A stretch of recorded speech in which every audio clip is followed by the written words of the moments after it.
Don't miss the awesome Naruto stories my sister creates. Her last channel was hacked, so to stay in the loop, please subscribe to her new channel. It would mean a lot to her, and you won't regret it. Hello to all lovers of lemon scenes. I invite you all to my boosty so you can watch your favorite Naruto What If stories in complete comfort. A subscription to Naruto Lemon, the first video with a full lemon, is already on my boosty channel. Dare!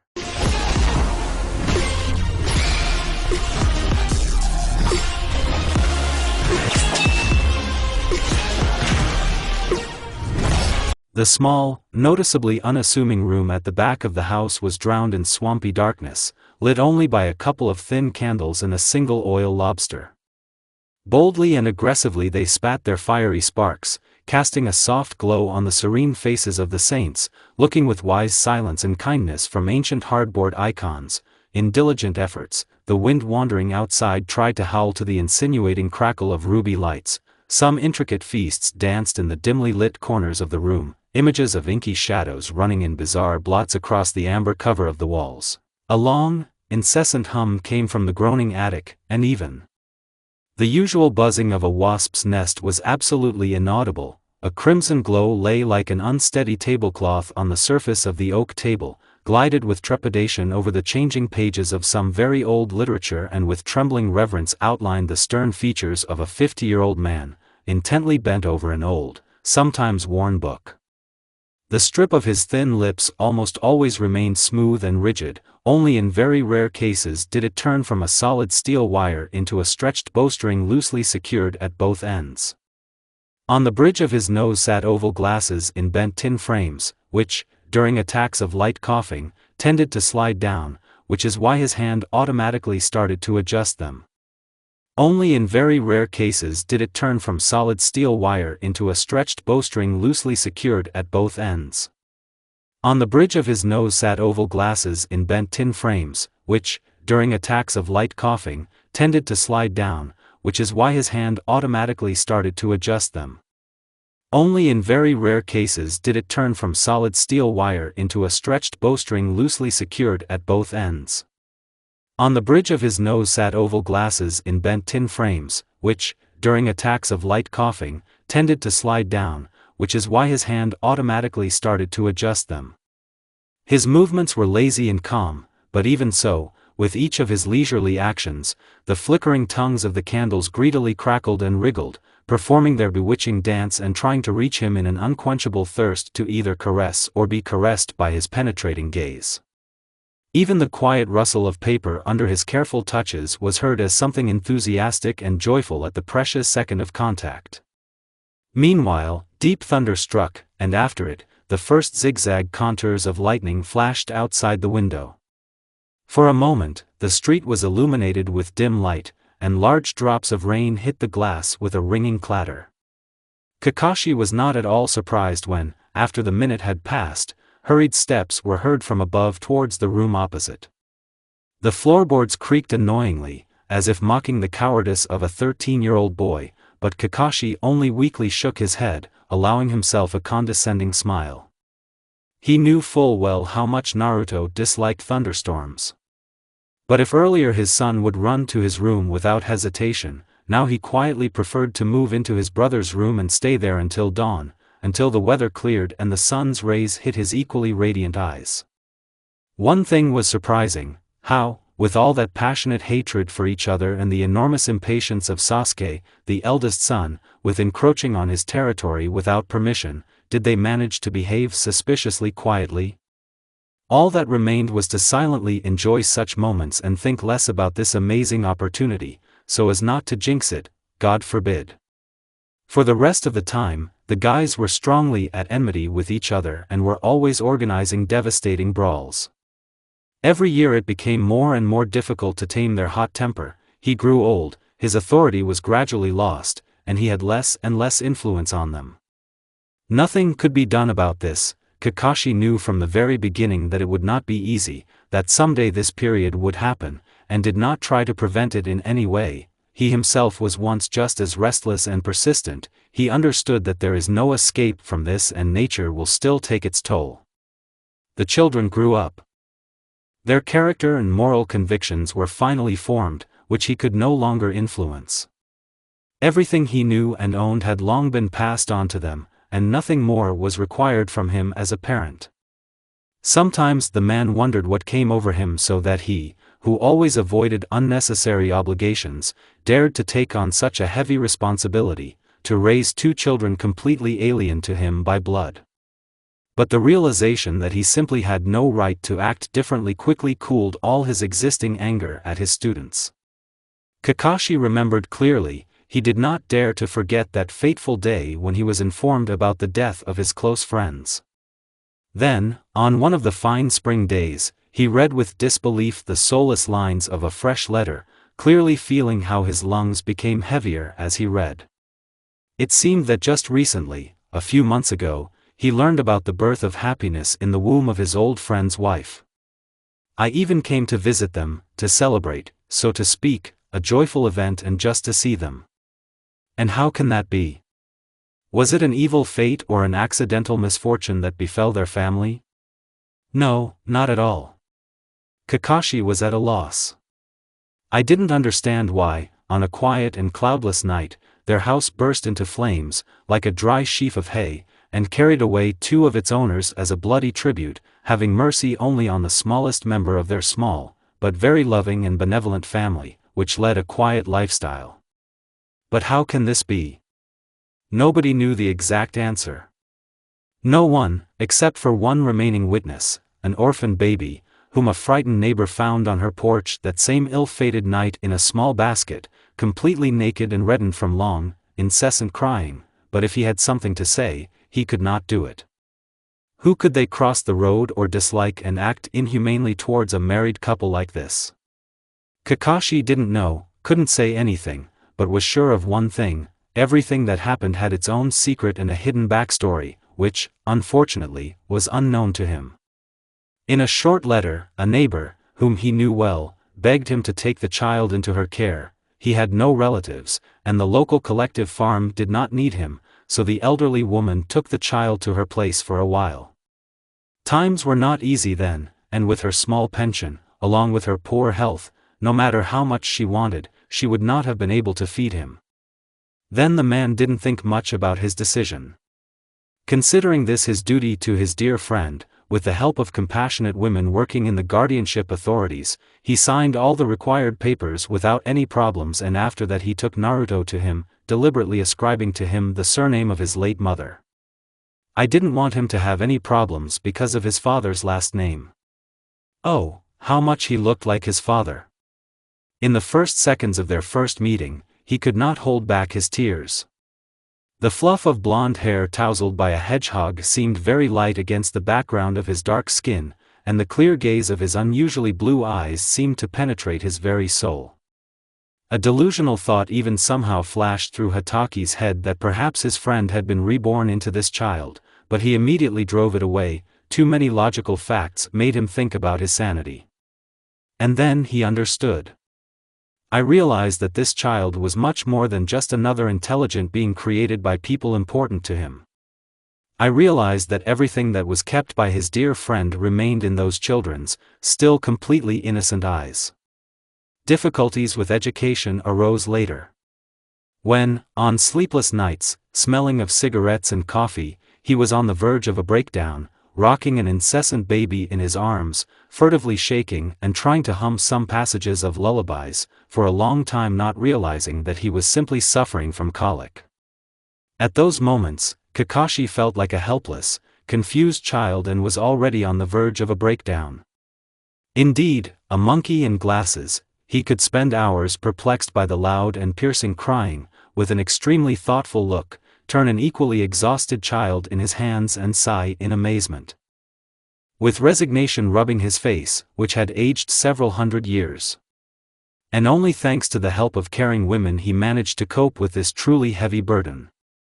The man was especially grateful to one girl. This girl's name was Mitsu, and a few days before giving birth, she suddenly became a widow. An accident at a construction site took the life of her beloved husband, but outwardly she did not show her grief in any way and seemed to be happy, at least that's what it seemed to him. True, a little later she admitted that only the fruit of their love keeps her in this world and gives her strength to live on.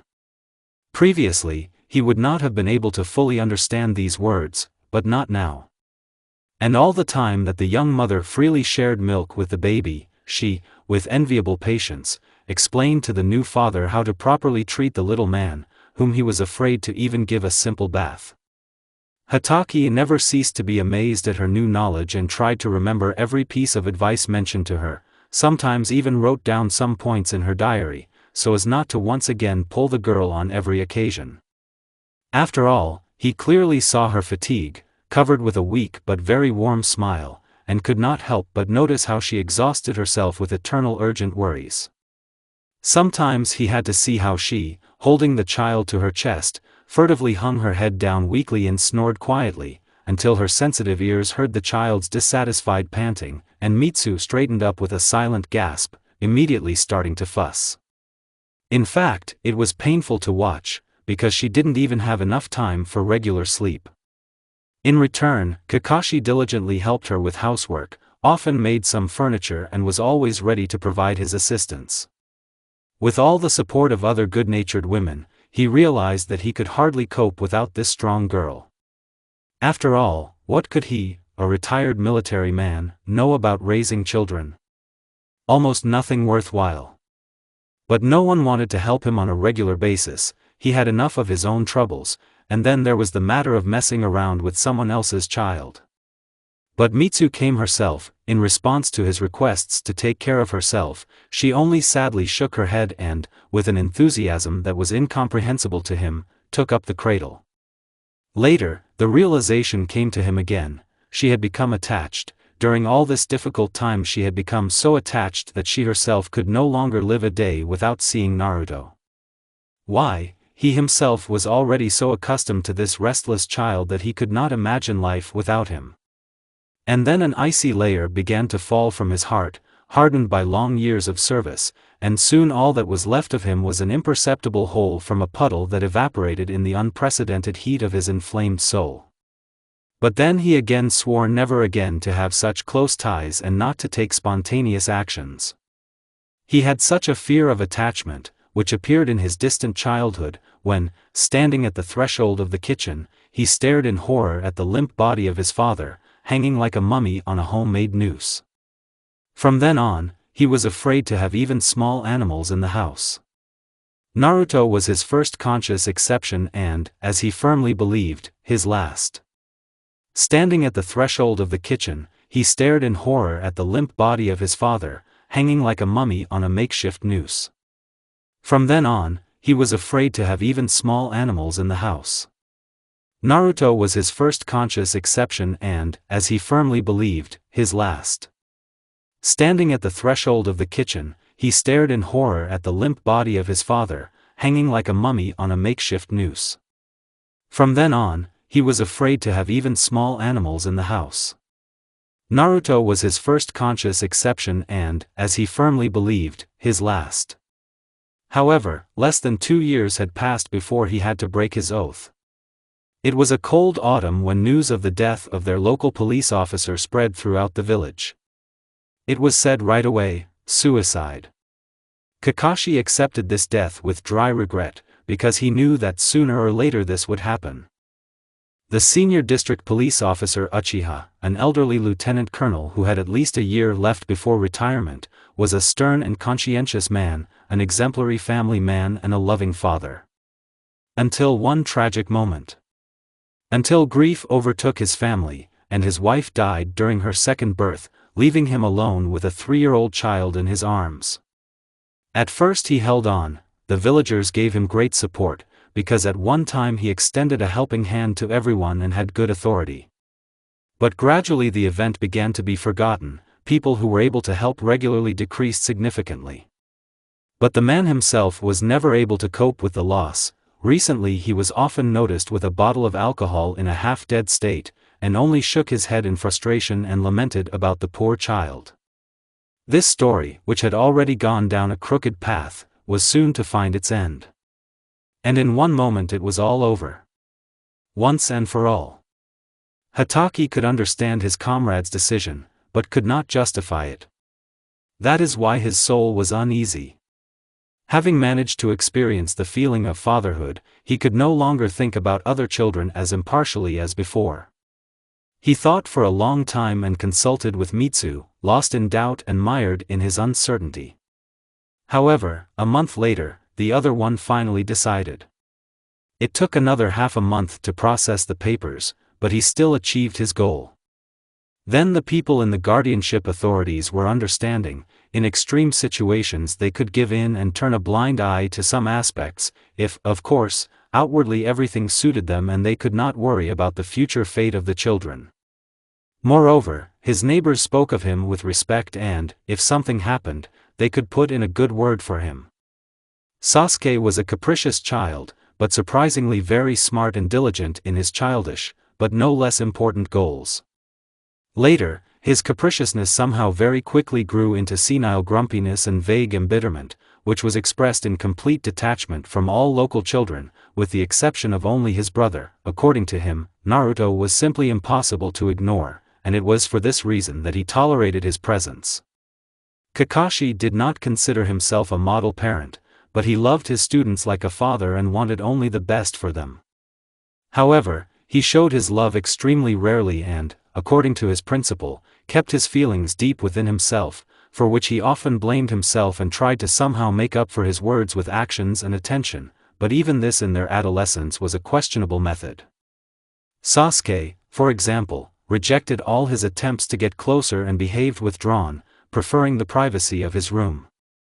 But Naruto, on the contrary, was drawn to people, like green grass from under the snow to the sun. From the very beginning he was a very sociable and open child, completely fascinated by the world around him and its riches. He could not live a day without sunlight and communication with his many friends, loved to do all sorts of stupid things typical of their age, and was constantly playing pranks. Because of this, indignant villagers often dragged him by the scruff of the neck, like a mischievous kitten, and began to sing tirades about all the obscenities that he shamelessly did. Either he opened someone's pigsty, releasing the animals all over the village, or he ruined the neighbor's harvest, or God knows what else he did. Kakashi, with his usual stern expression on his face at such moments, listened to the complaints, occasionally glancing at the blonde bundle of guilt, who, without further ado, hid in his favorite corner of the corridor and drew invisible patterns with his finger on the shabby wall. And what could he do with this restless child? Did he have the right to take away from him the overflowing mischief that filled his young heart? Sometimes the man thought he could. And then the tender, boyishly toned buttocks quickly acquired bright crimson traces of a good spanking. Obstinate. The rain became more and more audible, flowed like a stormy waterfall from the roofs and beat on the windows in time with the frantically beating hearts. Constrained by the enveloping clot of excitement and inevitably burning in the feverish heat of forbidden old age.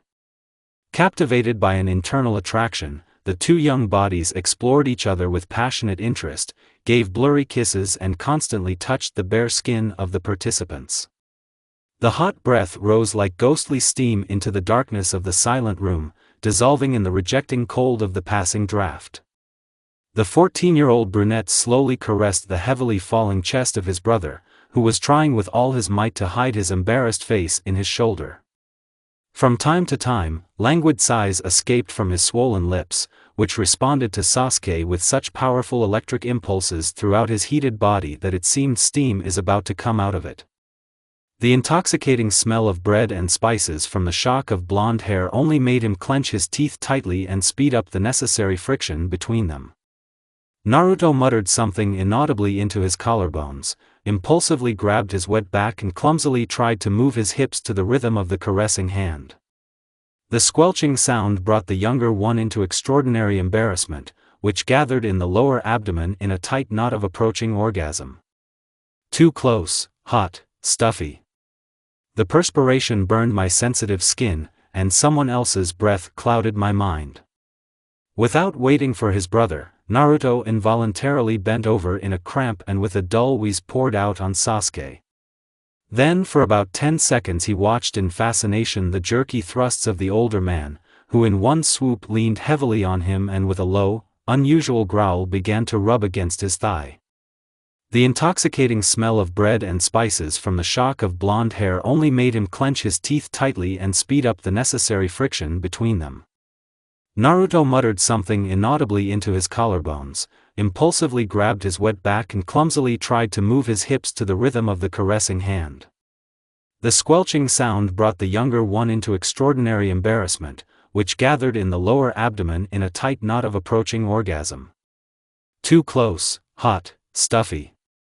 The perspiration burned my sensitive skin, and someone else's breath clouded my mind.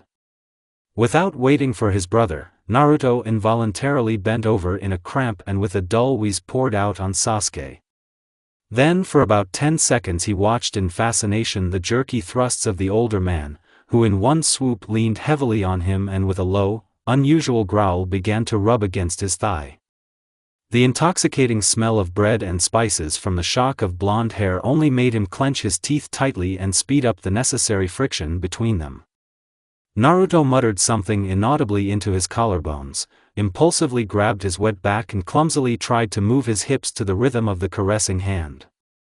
The squelching sound brought the younger one into extraordinary embarrassment, which gathered in the lower abdomen in a tight knot of approaching orgasm. Too close, hot, stuffy.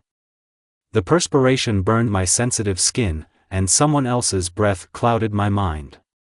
Without waiting for his brother, Naruto involuntarily bent over in a cramp and with a dull wheeze poured out on Sasuke.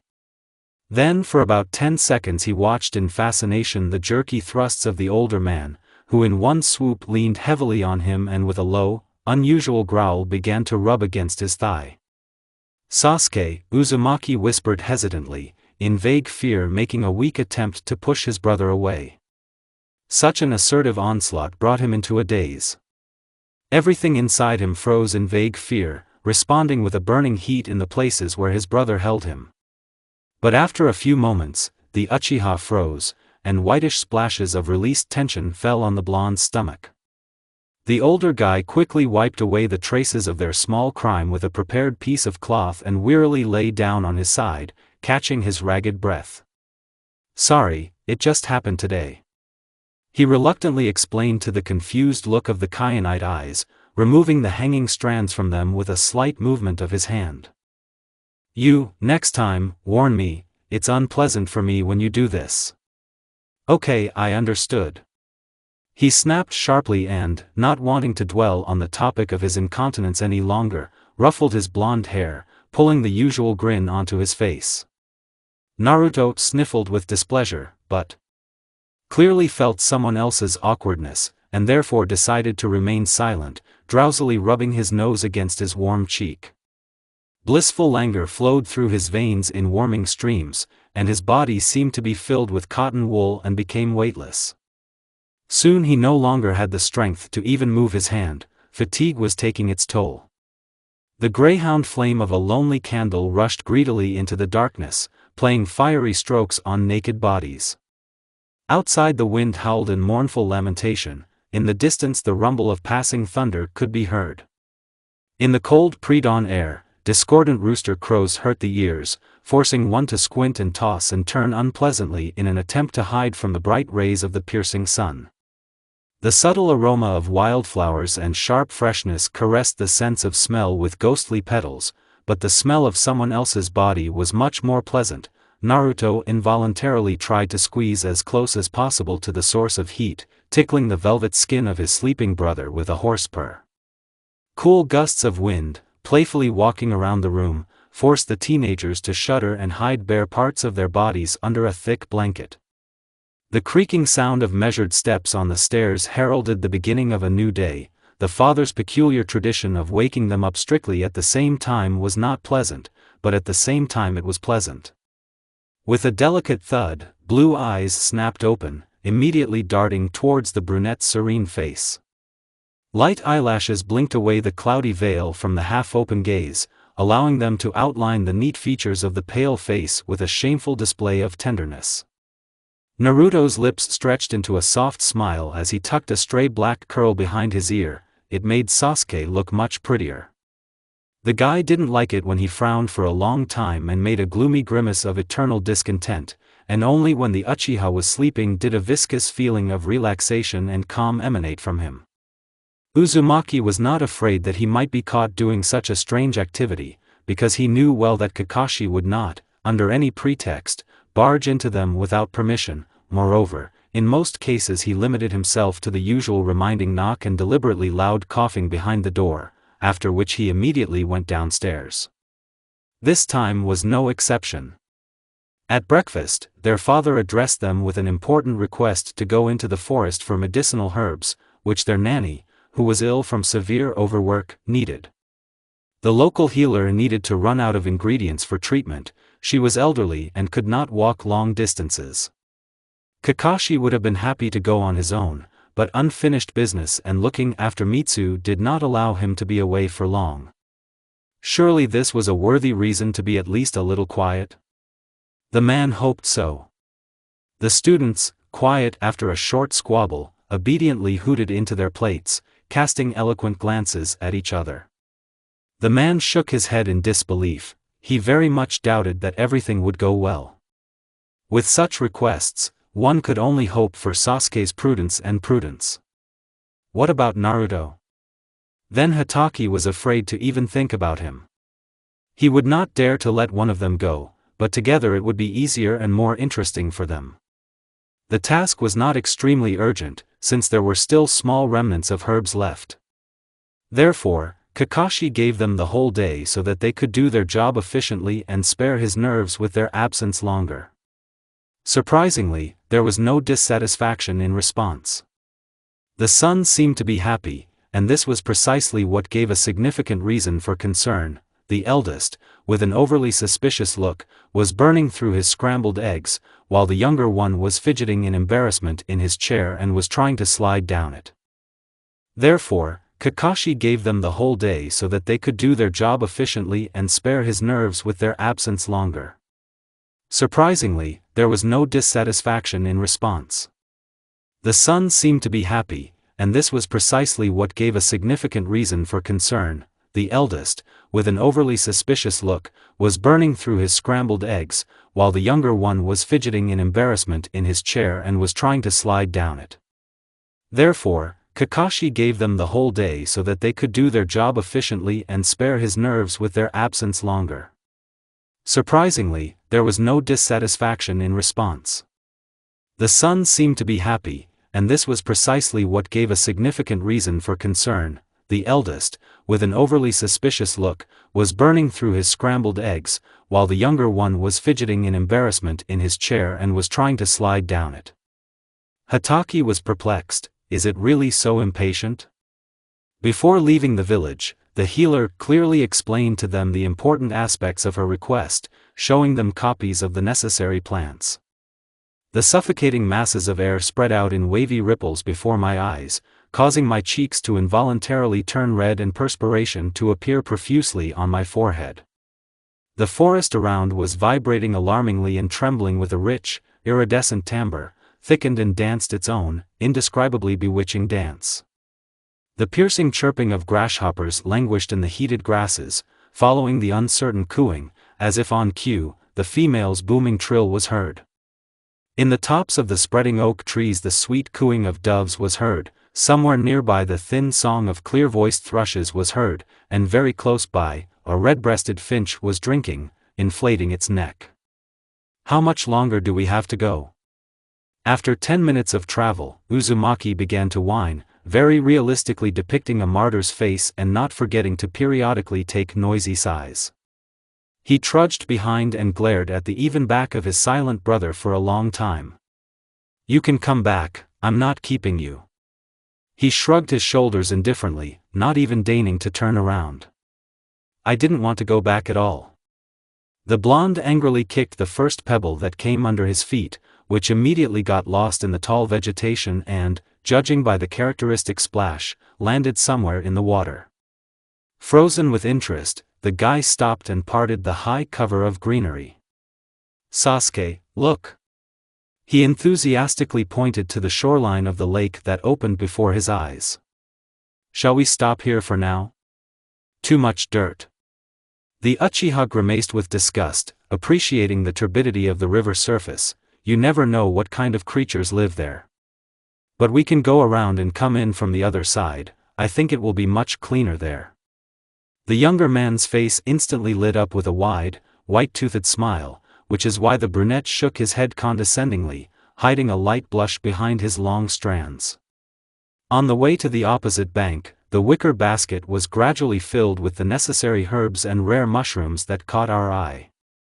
Naruto, motivated by a quick rest, perked up and began collecting forest resources at triple speed. In addition, they were lucky enough to stumble upon a vast clearing with strawberries. The ripe berries turned out to be very fragrant and sweet, which is why the guys got a lot dirty, but were still satisfied. When they managed to find a good place for temporary rest, Uzumaki could not hold back a joyful sigh. It really was much better here. The hot sand burned your feet and exuded such intense heat that it seemed that it did not persuade, it forced you to plunge into the saving coolness of the lake. Having barely had time to take off his clothes, Naruto rushed to the pond with a solemn cry. A loud splash and splashes flying in all directions forced Sasuke to cover himself with his hand. The heart in his chest froze for a moment and beat with renewed vigor. How harmonious Naruto looked in the sun's rays, selflessly bathing and basking in their simple caresses. With what delight he raised his hands to the clear sky, and with what zeal he splashed the sparkling crystal around him, carefreely squinting and stretching his wet body towards the cool streams of fresh wind. An incomprehensible adoration curled up in the lower abdomen like a powerful clot of heat. The Uchiha bit his lower lip until he was numb and, cursing dirtily, threw his shorts aside with the rest of his underwear. It was time to throw such stupid thoughts away. However, it was not in his power to eradicate this forbidden attraction in himself. "Sasuke, come here. The water is very warm," the guy began calling at the top of his lungs, deliberately swimming further from the shore with each step his brother took.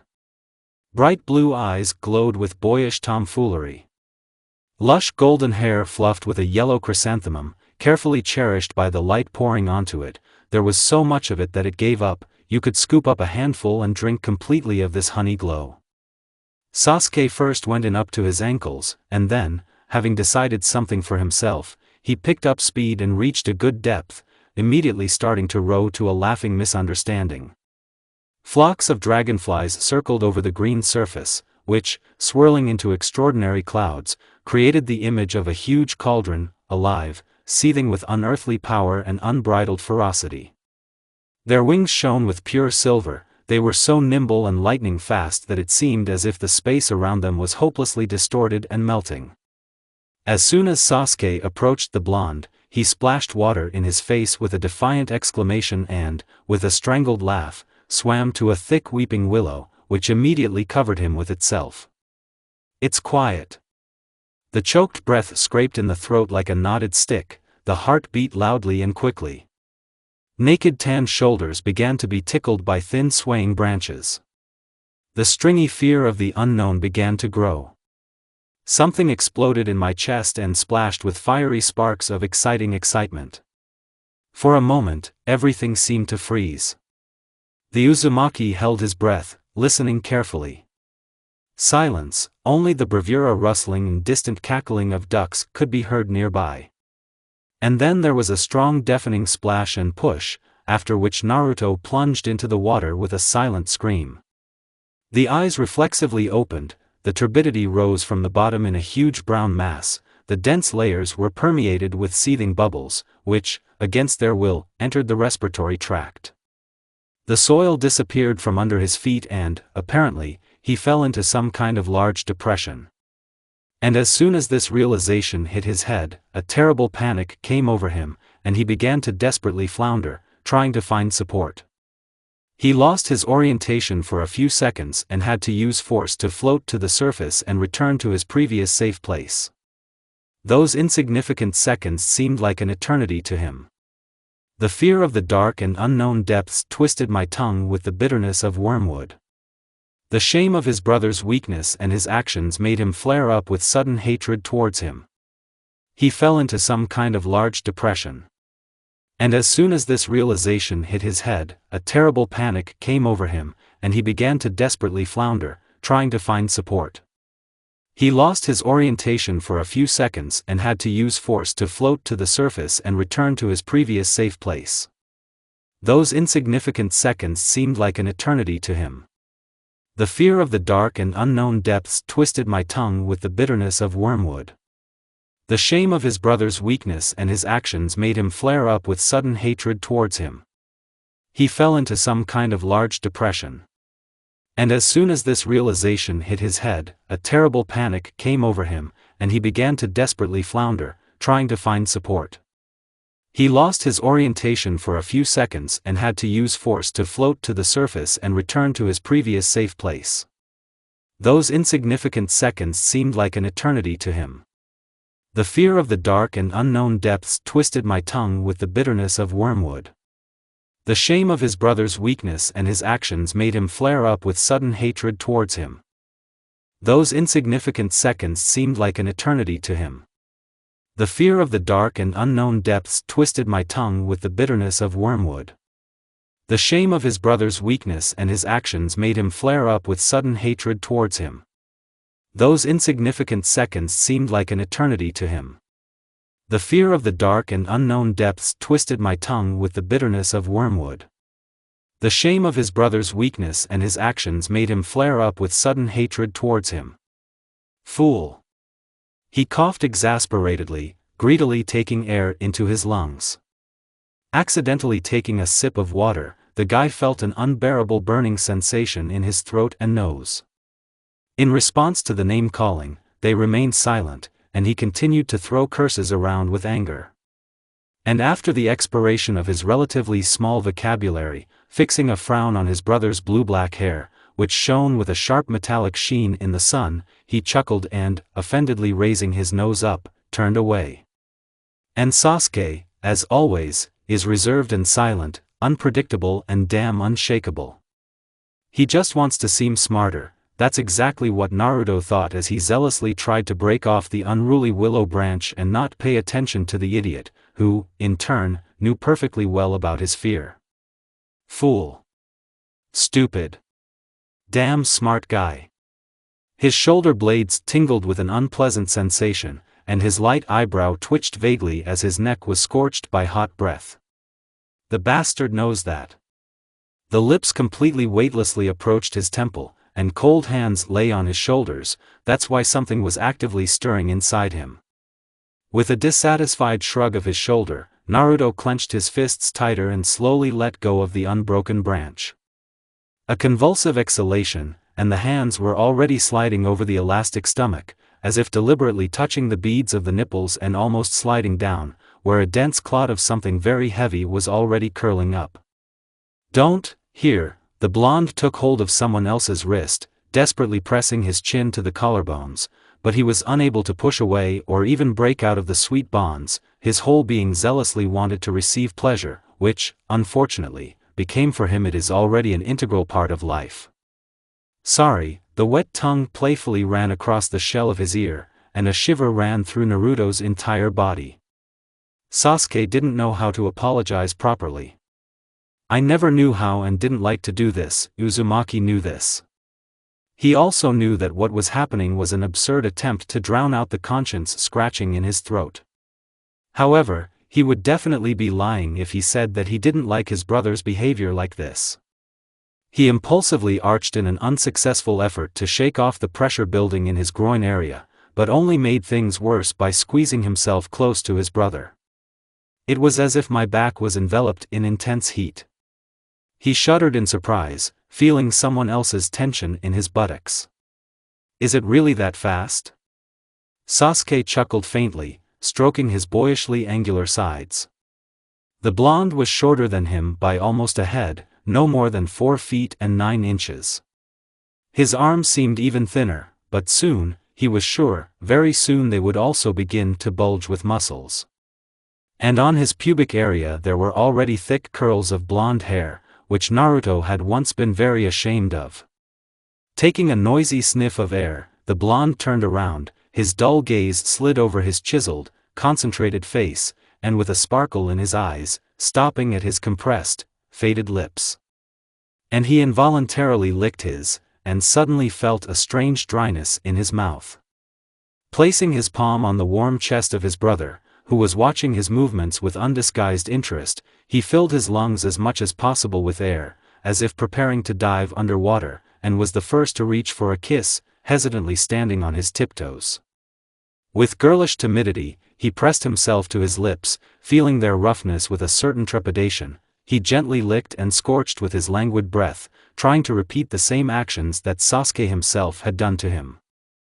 But he did not have so much confidence and an exact understanding of what exactly needed to be done so as not to make a mistake. And only when a hand lay on the lower back, encouraging him to continue, in an encouraging gesture, Naruto tried to deepen the kiss. Encountering a hot tongue, he wove it into a slow, incredibly languid dance, setting his own, indescribably delicious rhythm. They burned in this living innocence, swallowed up by the tentacles of awakening passion. And the water was indeed warm, like the fresh milk of a mare, but it still could not compare with the melted warmth of someone else's body. They learned the taste of the first kiss in the empty and dirty gazebo of the old rural kindergarten, when the teachers were not nearby, and the rest of the children were busy with their important, by those standards, matters. Naruto clearly remembered with what a mysterious smile his brother pulled him by the hand, promising to show him something interesting, intended for adults. Then he didn't really understand anything. The simple touch of lips in his dumbfounded eyes was something very strange and incomprehensible to the point of an unpleasant tingling in his stomach. Their beloved nanny Mitsu expressed her love for them in almost the same way, but with Sasuke it was somehow different, and he could not understand whether it was bad or good, to feel an unpleasant pressure inside, which even the pretty girl from their group had. It didn't cause him anything other than embarrassment. That time his brother did not explain anything to him. Their next kiss happened only a year later, after the last matinee on their small and modest graduation. Then, standing under the protection of scarlet maples, they rubbed their noses, like stupid calves, felt the smoothness of someone else's skin and the soft, as yet unexpressed body odor. But they were caught by the big green eyes of a curious girl, and they could not avoid a reprimand from the corpulent teacher. That moment was reflected in Naruto's memory with the salty bitterness of tears shed from misunderstanding. He dejectedly lowered his head and clutched Sasuke's wrinkled shirt in his fist, who shielded him from the searing gaze of the indignant woman and listened with threatening silence to all her loud lamentations. But the situation quickly hushed up, and the father never found out anything, at least that's what I wanted to think, because he didn't give any hints and didn't start conversations on this topic. The third happened in the flowering garden behind the house. Sasuke reassured him, convinced him that this little secret was harmless.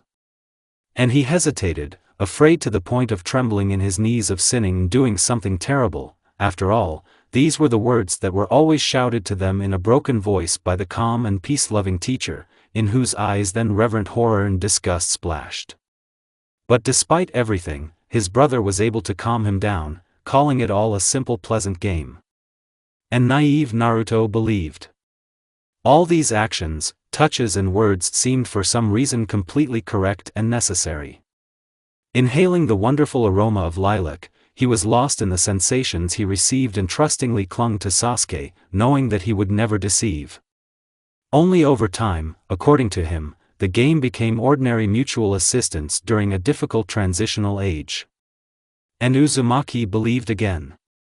Because this was the only way he could not be afraid of those trembling feelings that tore his heart, and easily find a convenient explanation for them.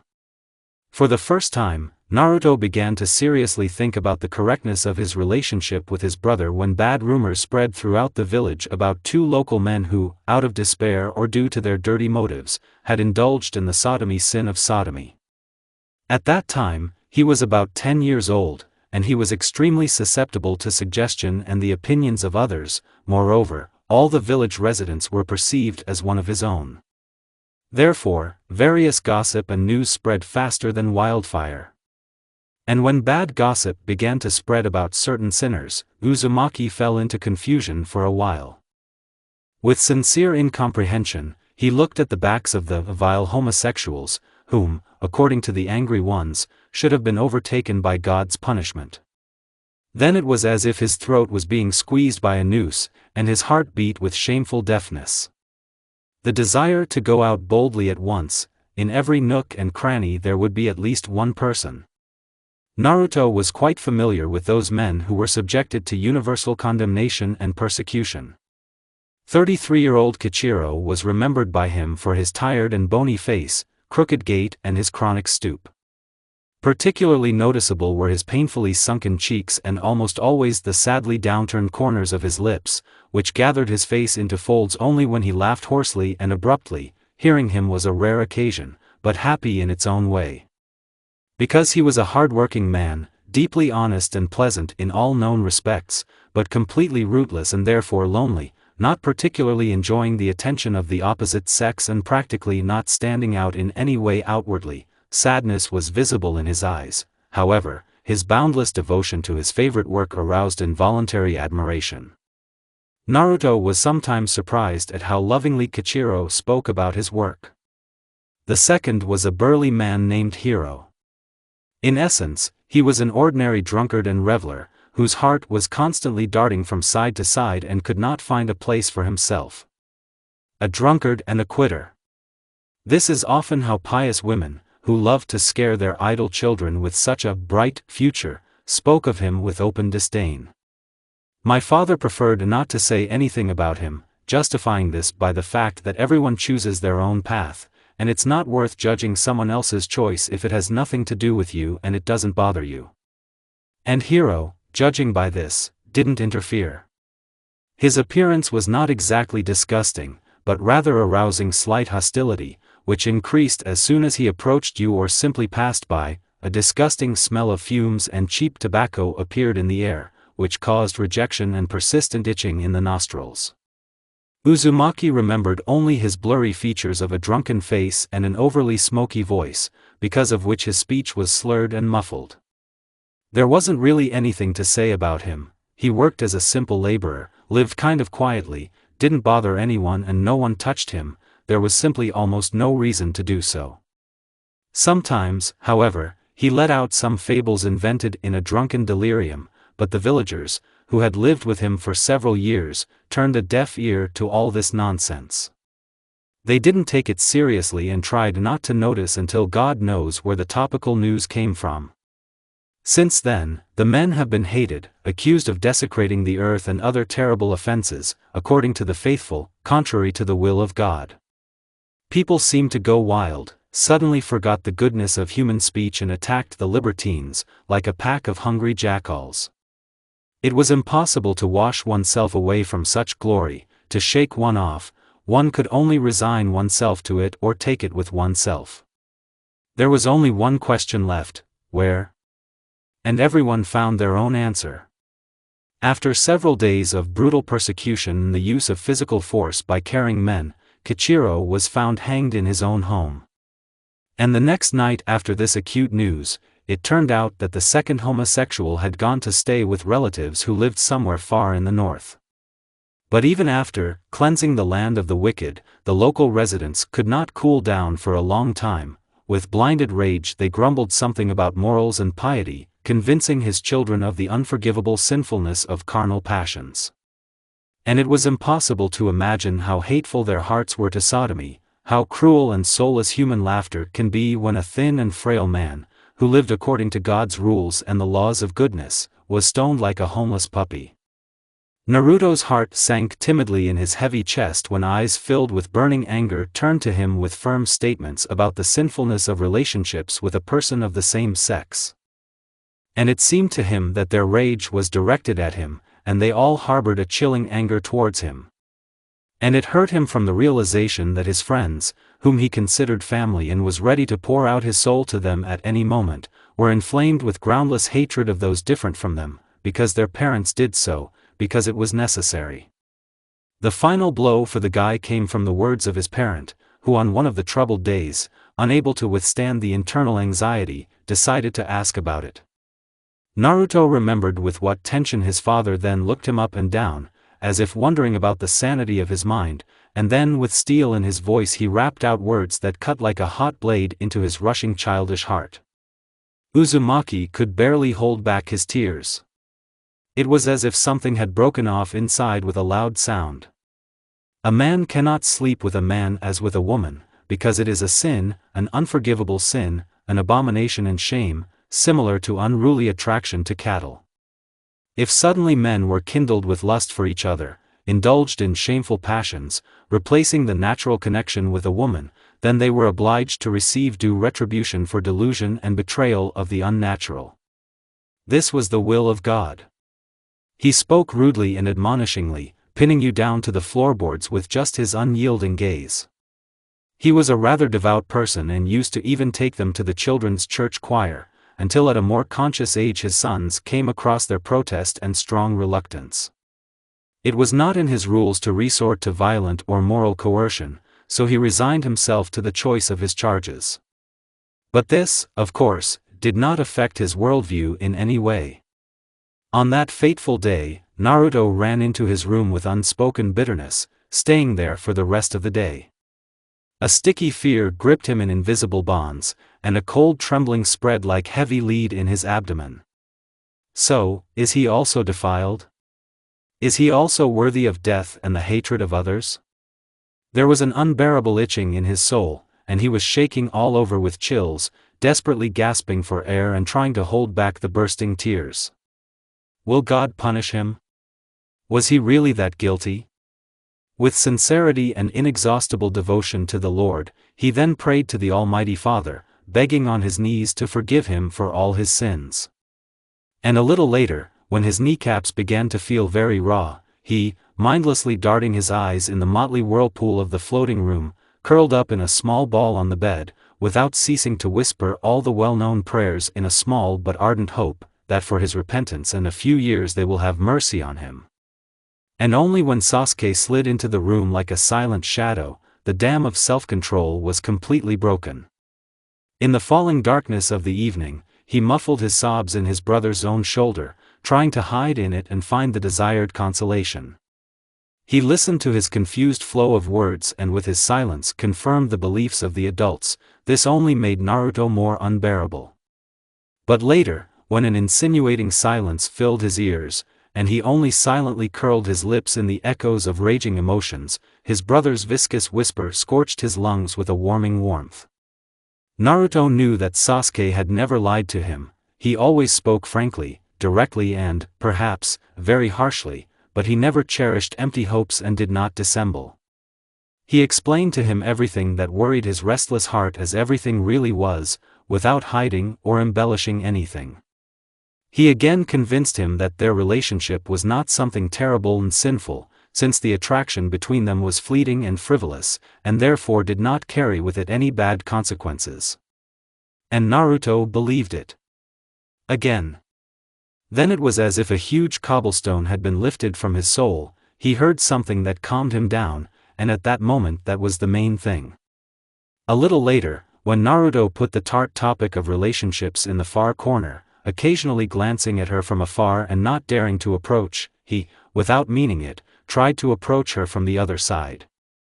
Blindfolded.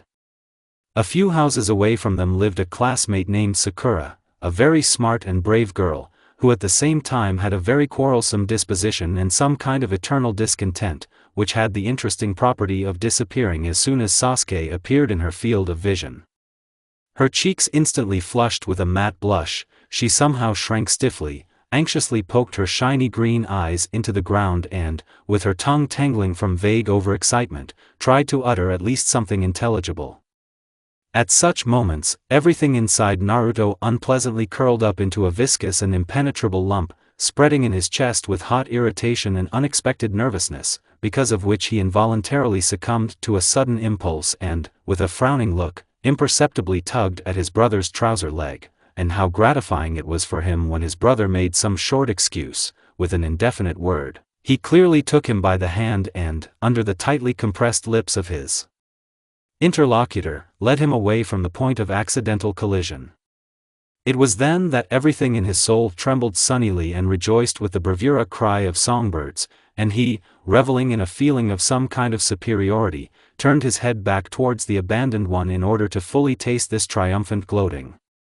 Previously, when she was about 6 years old, during a short period of his busy life, Naruto had a warm and completely innocent sympathy for her, tried to please her every whim and draw her attention to himself.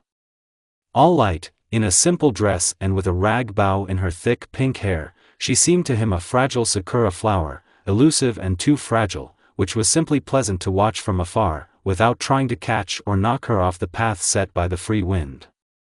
He couldn't have dreamed of anything more. He liked to look at her beautiful smile and bright gaze, which in especially joyful moments for her shone with sincere happiness. This was already a great gift for him. And then somehow gradually the interest began to disappear, finally disappearing with the last petals of the withered cherry blossoms in their small front garden, and, moving to school. As he grew older, his brother's opinion became extremely important to him, his sympathy in all his, Naruto's, undertakings and, of course, at least a small share of the attention that he tried to grab in any free time. These were quite inherent needs for the younger brother, who saw in the elder the best advisor and close person, but in his case not an ideal example to follow. Somehow, they were completely different both in nature and in character, and they would not have been able to adopt anything more than minor habits even with a great desire. And did this even make any sense? Occasionally, Kakashi also came to this reasonable question, when, in the heat of a passionate mood, he tried to set one of his sons as an example. After all, in truth there was simply no need. All the boys in the yard with whom Naruto had good relationships, some older and some younger, equally treated his brother with some caution and distrust, because, according to them, he seemed too strange. By this they meant his clearly visible composure and outward detachment, inaccessibility, a single image of an evil and cold person, who in their understanding was certainly sick or, at least, a secretive and, again, not entirely healthy person. After all, he went out for walks almost seasonally, did not make contact, only in very rare situations, and did not take part in the boys' interests, at least with them. However, this was not their only reason for their empty dislike for him. Everyone preferred not to talk about the second one, because the shameful feeling of jealousy towards the girls, whose attention was taken away by one annoying individual, was a sensitive blow to pride for almost everyone interested in the attention of the fair sex. In this regard, Naruto showed unusual restraint and was in no hurry to prove anything to anyone, convinced that the truth here requires silence. But in fact, behind the seemingly wise decision not to get into the jungle of his brother's true essence with frivolous friends, he was simply terribly afraid that they, having learned about the other, good side of Sasuke, would immediately become for him, Naruto, potential contenders for his love. That here the truth requires silence. But in fact, behind the seemingly wise decision not to get into the jungle of his brother's true essence with frivolous friends, he was simply terribly afraid that they, having learned about the other, good side of Sasuke, would immediately become for him, Naruto, potential contenders for his love. That here the truth requires silence. But in fact, behind the seemingly wise decision not to get into the jungle of his brother's true essence with frivolous friends, he was simply terribly afraid that they, having learned about the other, good side of Sasuke, would immediately become for him, Naruto, potential contenders for his love. But was this fear really justified? Sasuke expressed his love rarely and rather inexpressively, except for those cases when a strange craving for softness awoke in him. This was expressed in long impetuous embraces, which no one would dare to break, a wide variety of touches within the walls of the house or outside it in secluded places, when the body involuntarily glowed in the fiery passion of active caresses, as well as words. The Uchiha was far from talkative, but those infrequent and therefore so important words were truly immeasurably valuable for Naruto, despite the fact that his brother's actions spoke much more and more sensually than any sentimental speeches.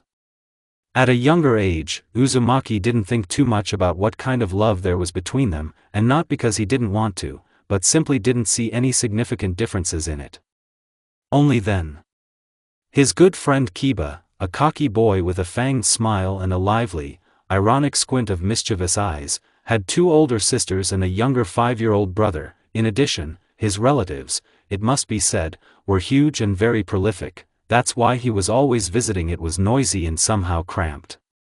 Naruto noticed the way Kiba treated his brother and sisters, saw the spiritual manifestation of love between them and the strength of family ties that exuded some kind of special and indestructible atmosphere. And he seemed to feel something similar with Sasuke, but, if you think about it, he felt more similar with his father, who he associated with soft puddles of warm light filtering through the window in his small room, surrounded by the sweet smell of incense, and painful, but a well-deserved flogging for pranks. But with my brother there was still something different from family relationships, but closely bordering on the ardent feeling of sticking together and under no circumstances being separated for a long time. He could not even imagine that at one moment he might not be there. Naruto felt Sasuke as if he were himself, and sometimes it seemed to him that they were whole and united despite the fact that they were not related by blood, exactly the same as and with my father. Uzumaki did not remember at what point in his life he learned about this, but this understanding, with which he calmly grew up, did not hinder him in any way. Kakashi never tried to hide the fact that they were stepbrothers, and answered all the questions they had exclusively honestly and openly. Did Naruto think anything about his blood parents? Of course, I thought long and hard, and around the age of 10 or 11 I began to stubbornly pester my brother about this topic. Sasuke seemed. It was very clear that thinking about this was, at the very least, unpleasant for him. True, under the pressure of the younger one, he somehow mentioned that he still remembered vague snatches from his past family, where a thin mother's voice hummed in his ear and the careful touches of his father's rough hands consoled all his fleeting sorrows. He did not talk about other memories, or I really didn't remember them. However, this was not the main thing. The main ones were the emotions that slipped through his short story. Then Naruto could not utter a word. He was so afraid to disturb the unsteady atmosphere that had reigned between them during a short conversation. It was so unusual and frightening that it seemed more terrible than any fierce thunderstorm, and he, not knowing his place, was completely entangled hopelessness. The eternally proud and firm Uchiha was not used to showing his emotions and rarely allowed himself to give in, but such moments still had a right to exist, and Naruto admired them in his own way. They were uncharacteristically tender and soulful, and in the deep darkness of their slanted eyes one could see a sacred shade of bitterness, mysterious and inaccessible to the gaze of others. When the brother bared his heart, allowing him to touch his innermost feelings, suspicious moisture gleamed in his crystal almond-shaped eyes, and his soul beat in a hurried rhythm with a powerful insistent beat. And Naruto, who had never found the right words, lowered his head in dismay, bit his plump lip until it turned white in an attempt to hide its trembling, and with a convulsive exhalation pressed himself against his native chest, completely melting in its indomitable heat, burning from the inside and trying at all costs to quench aching pain in the heavy sternum. Anger at his talkativeness and excessive inquisitiveness spread on his tongue like bitter bile, aggravating him exactly until a soft palm lay on the top of his head in a soothing gesture, and a hoarse caressing voice scorched his neck. Feeling the bitterness of a loved one can sometimes be much worse than experiencing your own. For the first time, Naruto began to think about the value of life when, together with the rest of the children from the older group, he began to periodically find dead birds, which for some reason often turned out to be sparrows. What is interesting is that each time the birds were in the same place, on the back and most empty part of the vast kindergarten territory, surrounded by crooked bushes of dry gooseberries and red currants, the suspiciously large berries of which even the most voracious animals did not dare to try. The terrain there, to be honest, was unfavorable. For some reason the vegetation in this area did not really coexist, and it was quite difficult to meet living creatures there. Gathering as a whole large group, they would carefully shift the still warm carcass of the deceased bird onto some kind of tablet and take turns sincerely expressing good parting wishes to it, believing that it had already ascended to heaven. They approached this matter with maximum responsibility and the immeasurable importance of true professionals, considering it their inalienable duty to conduct, as they called it, a funeral rite. On the way to the chosen burial site, they carefully looked for the prettiest flowers and leaves, with which they then covered the bird in a neat mound, carefully laid under the protruding roots of a large old oak tree. Naruto could look for a long time and continuously at the lifeless body of the ossified sparrow, with a trembling in his heart, expecting that in a few moments this little creature would miraculously come to life. His thin twisted legs will tremble, touched by an unexpected tremor, his gray belly will rise, taking in life-giving air into his lungs, and the bird, as if in a good fairy tale with a good ending, will slightly open its lovely coals of round eyes towards the sun, in which the persistent flame of life will again arise. However, the miracle never happened. And then Uzumaki, annoyed by the unpleasant outcome, sadly looked at the already decorated burial site and continuously asked himself the same question, to which no one could give him an exact answer. What does it feel like to die, flying into unknown distances along with the flowing gusts of the stupid wind? What hides behind the secret whisper of trees and the inaccessible sky, which from time to time is replaced by new capricious colors created by the hands of the great creator? Even Sasuke, who later became the best student in his class, did not know the answer. And Naruto looked with sorrow into the vast expanses of the sky, naively hoping that life did not end there, and there was someone who carefully watched over them, protecting him and his brother with invisible wings. Father said that the living power of sincere faith is truly enormous and capable of working miracles, and Naruto believed, wanted to believe even despite the mocking glances of the disbelieving Sasuke. At the age of 10, he, being an inveterate C student and a slacker, much to his father's surprise, began to actively help an elderly grandmother living next door, given that even in his own room he was extremely lazy to tidy up. First at her random request, and then he himself began to readily offer his help, receiving incredible pleasure from the feeling of pride that warmed his heart with every surprisingly sweet squint of the grateful old woman, whose name was Aika. With enthusiasm, the still very frail, fragile boy ran to the river and alone carried large iron buckets of water. In the cold seasons, he carried armfuls of firewood from the street to the rickety, damp widow's house. Due to the lack of a man's hand, he took on any feasible work that did not require the intervention of adult men, and unquestioningly fulfilled all her modest requests, now considering this to be my indispensable duty. After the services were provided, Aunt Aika did not let Naruto go until she was sure that he was completely full and satisfied. Oh, how she fussed over her young guest in such joyful moments for her, how she courted and cared for this beautiful, diligent child, without a trace giving all that ardent love, once carefully reserved for her dead son, to him alone. After all, only he did not forget about her in a series of gray everyday life, and only he kindled in her decaying heart a flame of love for life and the desire to meet tomorrow with a smile. Often, coming home from school, Naruto would come across a full plate of ruddy pies, peeking appetizingly from under a familiar towel painted with ornate patterns, or some lush pie with jam, the smell of which was as unusual as any other product created by the hands of this charming woman.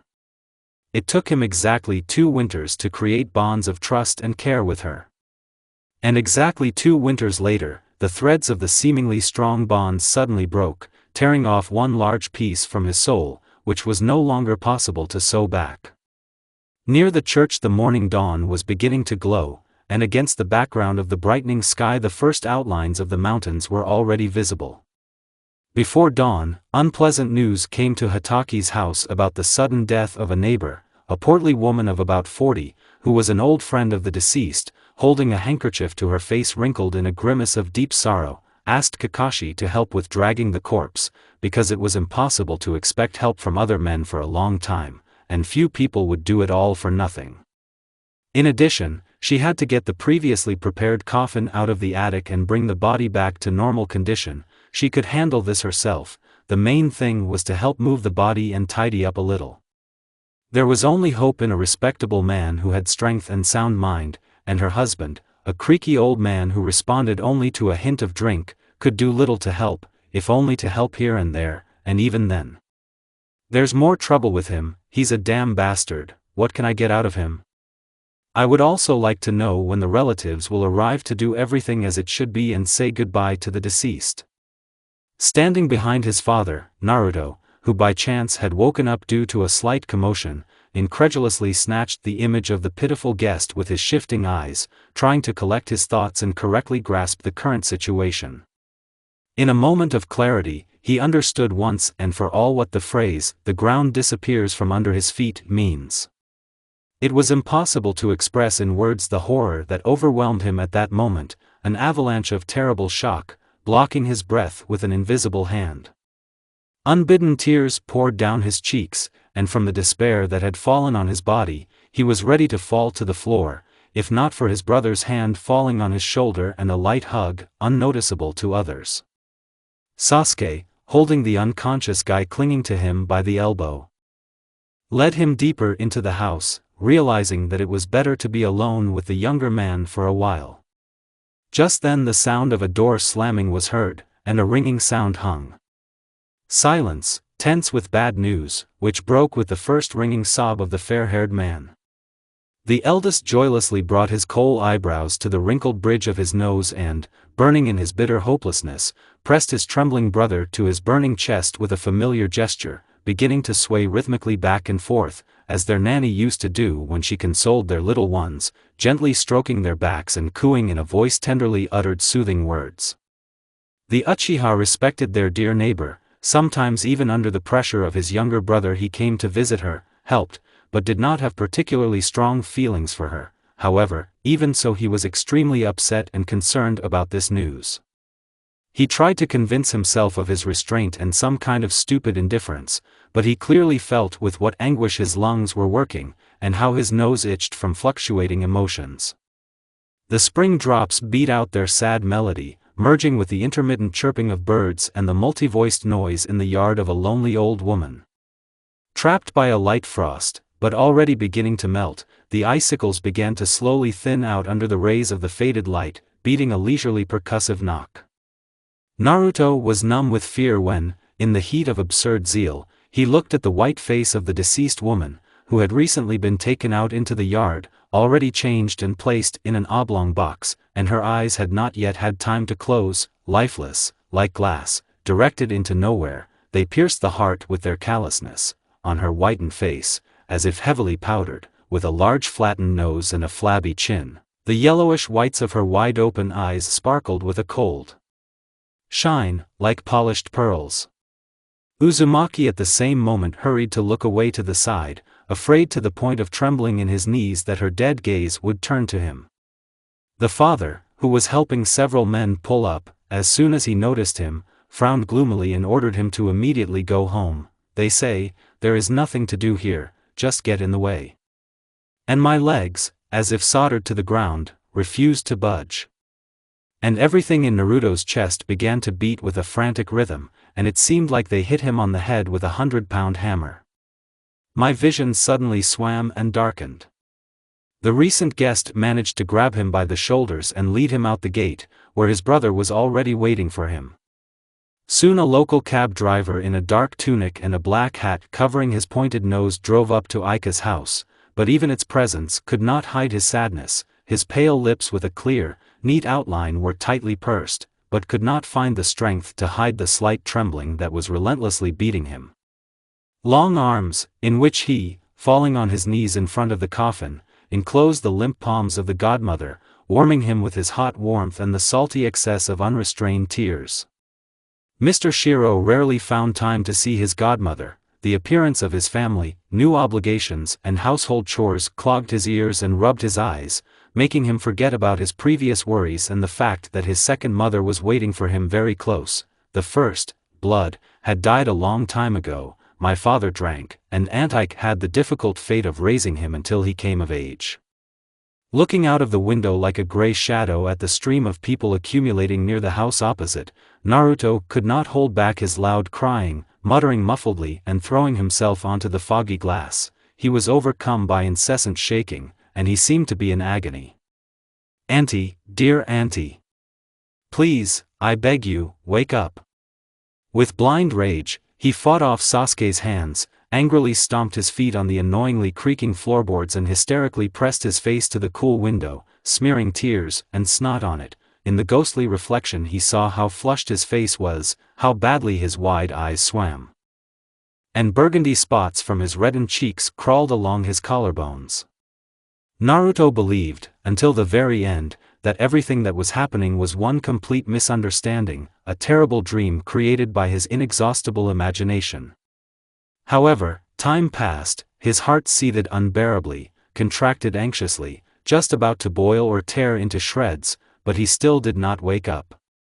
Uzumaki did not know at what exact moment he began to feel sleepy. He only remembered the comforting warmth of someone else's body and the favorite taste of boiled milk that his brother gave him during his strong hysterics.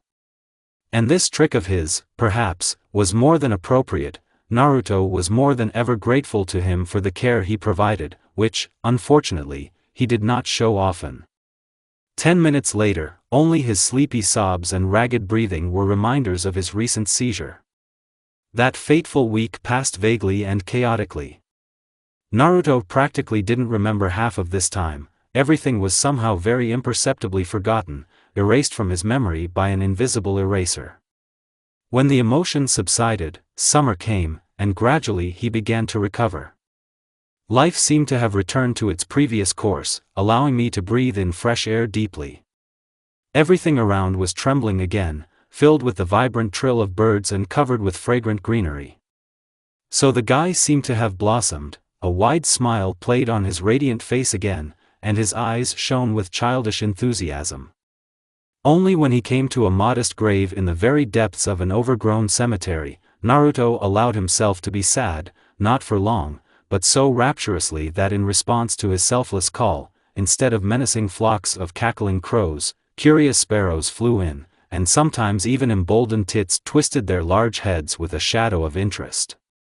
His knees, sparkling with his round eyes.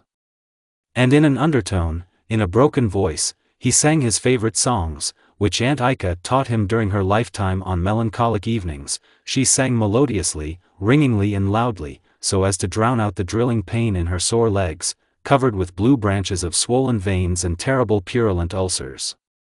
The guy remembered that persistent smell of herbs in her house, the ringing loneliness and the constant dampness that filled his nose, displayed on the white ceiling as gray spots. I also remembered her pitiful moans, which she no longer had the strength to suppress. Naruto tried not to pay attention to her tear-stained eyes, in which sorrowful moisture was still splashing, when he came to visit her without early warning.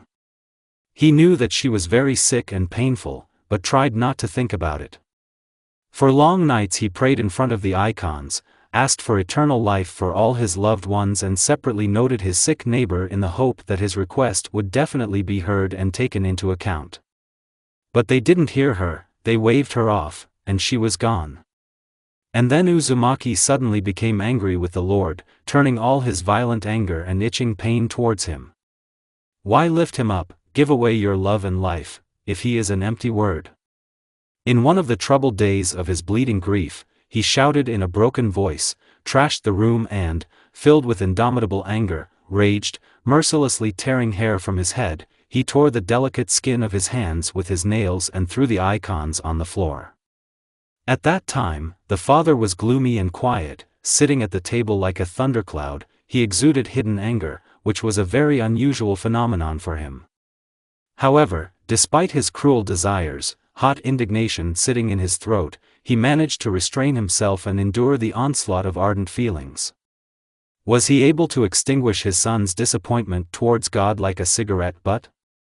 What could he tell him? What eloquence and effort should he use to express to him his clear worldview and understanding of reality, without using his severity? Kakashi was drowning in confusion, as it turned out. Explaining something that he himself was not entirely sure of was not an easy task and rather hopeless. Surely it was worth calling Mitsu. She would certainly have found the right words and the right approach to Naruto. However, the sound of footsteps, apparently from his eldest son, heading towards the next room, forced him to listen carefully in anxious anticipation of further events.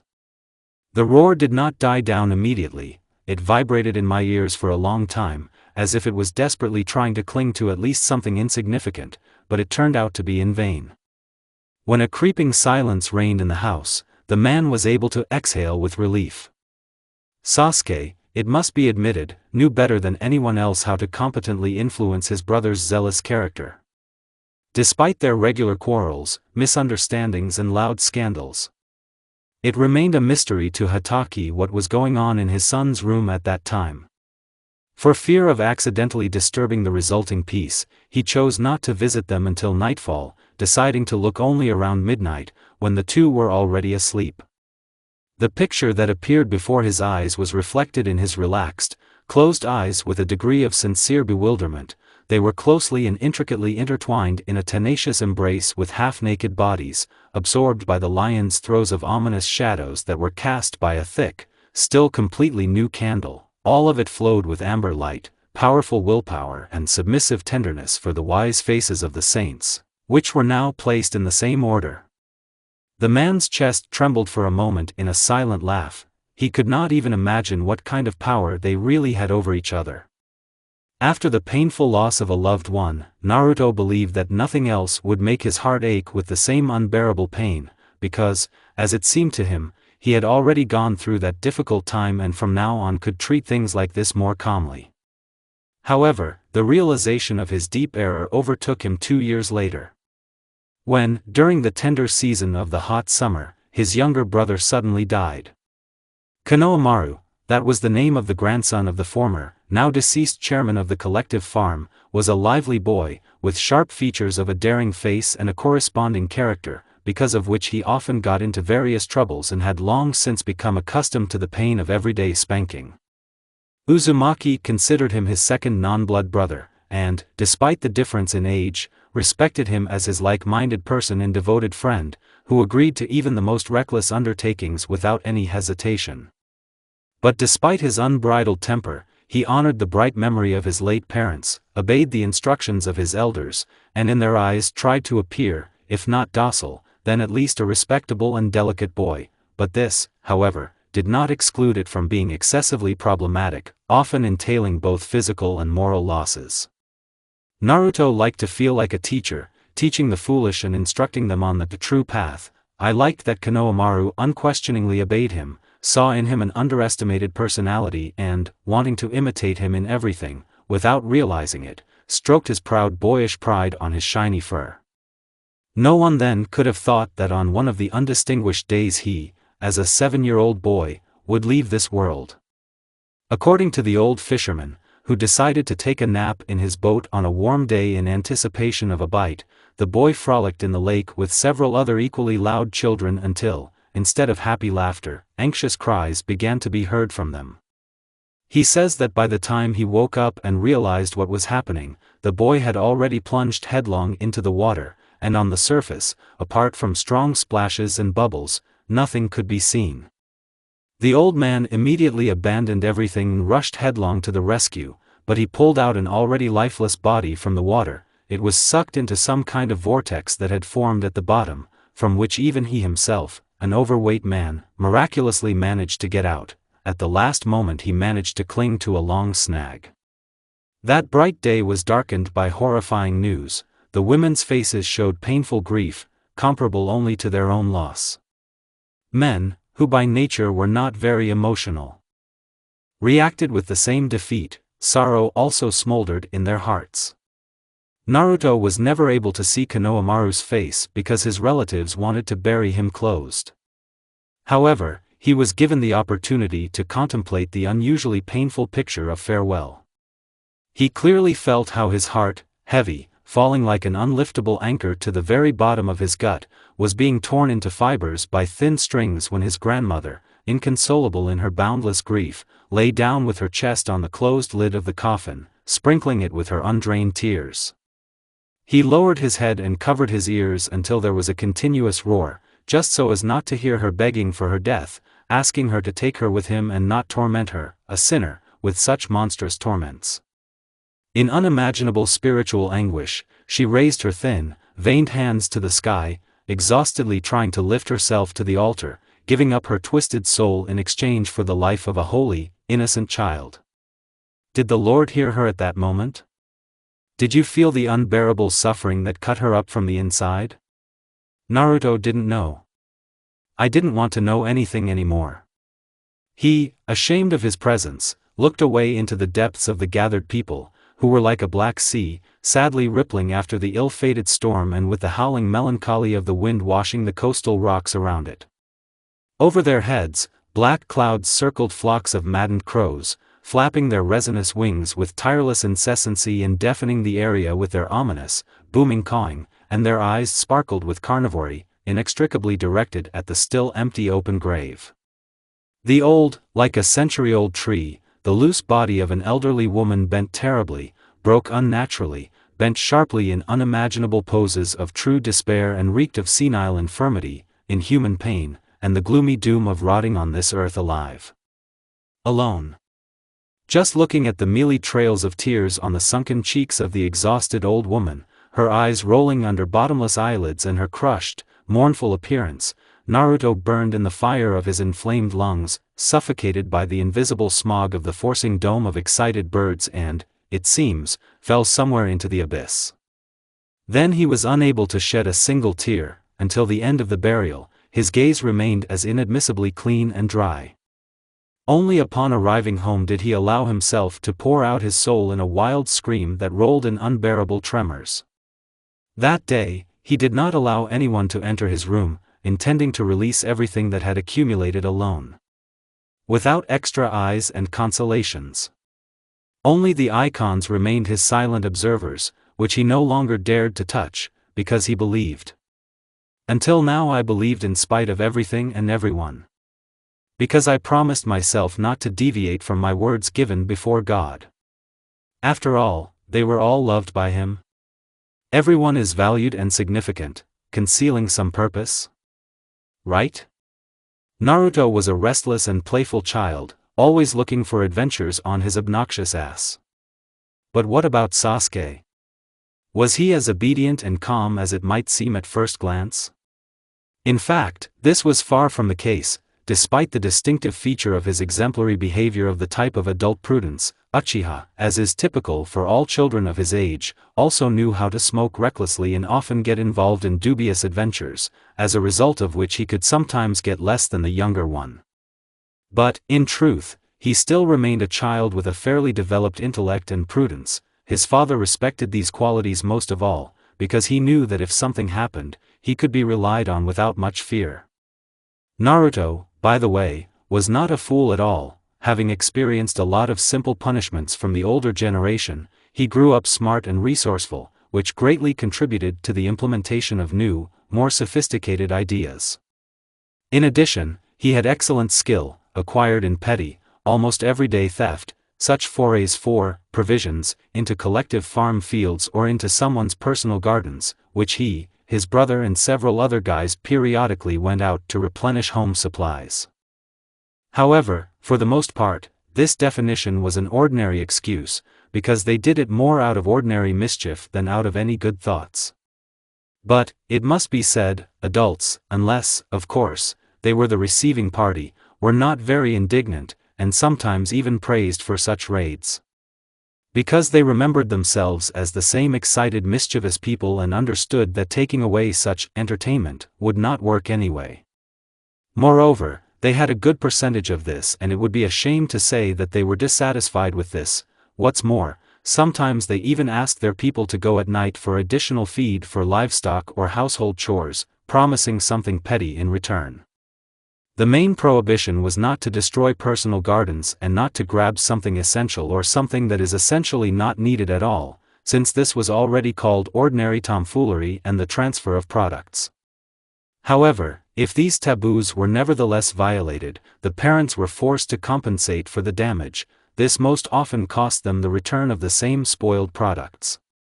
For this, as a rule, they did not scold too much, taking into account if there was no enmity between the houses. In a bad case, this could take a more serious turn. Sometimes they even asked their people to go at night for additional food for livestock or household chores, promising something petty in return. The main prohibition was not to destroy personal gardens and not to grab something essential or something that is essentially not needed at all, since this was already called ordinary tomfoolery and the transfer of products. However, if these taboos were nevertheless violated, the parents were forced to compensate for the damage. this most often cost them the return of the same spoiled products. For this, as a rule, they did not scold too much, taking into account if there was no enmity between the houses. In a bad case, this could take a more serious turn. Sometimes they even asked their people to go at night for additional food for livestock or household chores, promising something petty in return. The main prohibition was not to destroy personal gardens and not to grab something essential or something that is essentially not needed at all, since this was already called ordinary tomfoolery and the transfer of products. However, if these taboos were nevertheless violated, the parents were forced to compensate for the damage. This most often cost them the return of the same spoiled products. For this, as a rule, they did not scold too much, taking into account if there was no enmity between the houses. In a bad case, this could take a more serious turn. Since this was already called ordinary tomfoolery and transfer of products. However, if these taboos were nevertheless violated, the parents were forced to compensate for the damage. This most often cost them the return of the same spoiled products. For this, as a rule, they did not scold too much, taking into account if there was no enmity between the houses. In a bad case, this could take a more serious turn. Since this was already called ordinary tomfoolery and transfer of products. However, if these taboos were nevertheless violated, the parents were forced to compensate for the damage. This most often cost them the return of the same spoiled products. For this, as a rule, they did not scold too much, taking into account if there was no enmity between the houses. In a bad case, this could take a more serious turn. The children perceived mining as a kind of game and a way to spend their leisure time interestingly, while getting something useful for free, but in their eyes it certainly was not theft. In adulthood, the usual craving for adrenaline took on a different meaning, supposed to be a benefit for the family and some kind of help for the household. And the approval of adults inspired their young hearts more than ever and encouraged them to run headlong towards new achievements. Kakashi never swore much, but he was also in no hurry to encourage his sons, convinced that in the future such an activity could lead to very bad consequences, so sometimes he still tried to cool their ardor. At least for the sake of prevention. But even so, he understood that of everything created by his students, he knew only an insignificant part, half of which was written on the water with a pitchfork. Whatever it was not an easy matter and not everyone would dare to commit such an offense. Naruto assured that only the bravest could do such a thing, as if veiledly hinting at their uniqueness and the peculiarity of their indestructible minions, of which there were relatively few of the whole army of friends and acquaintances. Entire plans and schemes were diligently and painstakingly drawn up for the successful implementation of planned forays, the outcome of which directly depended on the competence of those implementing them. And only those who knew the unpleasant consequences of their careless approach to this execution knew that they should not rush into the quarry ahead of time, and it was better to tinker a little on the implementation of grandiose plans than to blow everything to hell with one wrong action and, due to absurd coincidences, reveal the entire conspiracy. After all, because of one screw-up, all participants could suffer. The most fears in such plans were those courtyards in which there was an owner, because where the male spirit was present, there was also a gun, prudently loaded with coarse salt. God forbid it detects it, you'll run wherever your eyes look, even in complete darkness, just so as not to catch a small gift from an old man scorching in all directions. Maybe he misses and carries it through. And if not, then you will have to look for all sorts of places of salvation and resort to everything that will at least in the slightest help reduce the seriousness of the injury suffered. Uzumaki, who felt the pain of a salty bullet on his own skin, soaked for 2 hours, sitting on his long-suffering part of the body, in that ill-fated night, who took a very cruel retribution for the invasion, in a basin of cold water, which Sasuke then mercifully prepared for him. Fortunately, I found some kind of medicinal ointment at home. It also happened that local residents fenced the fence with barbed wire specifically to keep out such petty robbers, which, if you don't hang on it, can cut your skin, and you can also get a house for torn clothes. But that's something else. One day, a group of children wandered into the large area of an old beekeeper, who, according to local punks, had huge axes for cutting up human flesh in his barn. They said that when this barn was open, they saw bloody footprints and someone's bones, apparently human. Needless to say that all this was a simple fiction invented by some great dreamer. But then it was considered a secret that they were obliged to hide from adults and subsequently eliminate their so-called raid personally, heroically revealing the atrocities of the evil old man. There was an assumption that hostages were sitting there, and 8-year-old Naruto intended to free them at all costs. Sasuke, as the eldest in the company, made an attempt to stop him, but this was already a lost cause. If Naruto decided something for himself, then it was too late to dissuade him. Therefore, the sortie still took place. However, as often happens in such situations, something did not go according to plan during the operation. A group of 6 children divided equally, deciding to take with them a few honeycombs from the hives, of which there were more than 10 houses in the yard.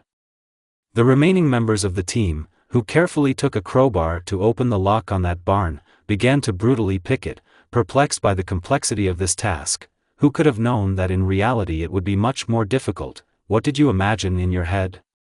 But after assiduous 20 minutes of digging, the damn castle began to reluctantly give in, and as soon as the wooden door creaked in defeat, blowing dusty breath over them, suddenly, out of nowhere, they heard a menacing dog barking and the approaching screams of the other guys. As it turned out, my grandfather had a dog. A huge damn hunting dog who, moreover, lived in the backyard of the house without a chain. That's it. It was worth collecting at least some reliable information about him. But it was already too late to think about it. It was necessary to get out of there as soon as possible, otherwise there was every chance that the bones would soon be missing. The crowbar itself flew off somewhere in the direction of the dog rushing towards them, and they, not feeling their feet under them, immediately rushed to the net. The loud barking woke up the owner, an amber light flashed in the corridor, and along with the inarticulate screams of the failed thieves, the metal mesh collapsed epically under their weight. To say that the beekeeper who came out onto the porch wearing only his shirt was shocked would be an understatement. Naruto clearly remembered how his narrow eyes widened in shock, and the rifle he had grabbed in a hurry landed dully at his bare feet. The pear-shaped face was flushed, the gray hair gave up, and stood up in a stake no less amazed, and his jaw literally dropped from the surging surprise. For a split moment Uzumaki even felt sorry for him, but his disadvantageous position made him think about more disturbing things at the moment. He and his brother were working on the key, so they remained completely unharmed. A couple of other boys were seriously bitten by the disturbed bees, but stood quite steadily on their feet, which means all of them could have safely escaped from the scene of the crime, without fear that their identities would be revealed. This man would be blind and in the darkness would not have been able to see their faces in any case, unless they recognized them by their voices and shouted names, and that was unlikely. However, not one of them moved, since the youngest accomplice from their composition, who had the share of carrying the pulled-out honeycombs, twisted his leg and could not run further. And the second Naruto's age, who was a slow boy from birth, was grabbed by the jacket by a running dog. True, the old man immediately drove her away, and she did not have time to inflict much damage on her comrade. But it was definitely too late for the victims to get away. The grandfather surprisingly turned out to be quite strong and fast, so without much effort he took 2 guys hostage at once, grabbing them by the scruff of the neck like puppies. No one was going to give up and throw their own people to be torn to pieces by a reputed cannibal like a rat, since this was considered a vile, unforgivable betrayal for them. Mentally saying goodbye to their families, they gave up. A parental spanking the next day was inevitable. In addition, the adults had to compensate the beekeeper for the damage caused. Some tried to get away with money, others with homemade products in the form of milk or a good piece of meat. But this was not the main thing. The main thing was that they still managed to uncover the secret of the true essence of the evil old man. In fact, he was not at all evil, but rather a wise and hospitable elderly man who, in his old age, decided to take up beekeeping.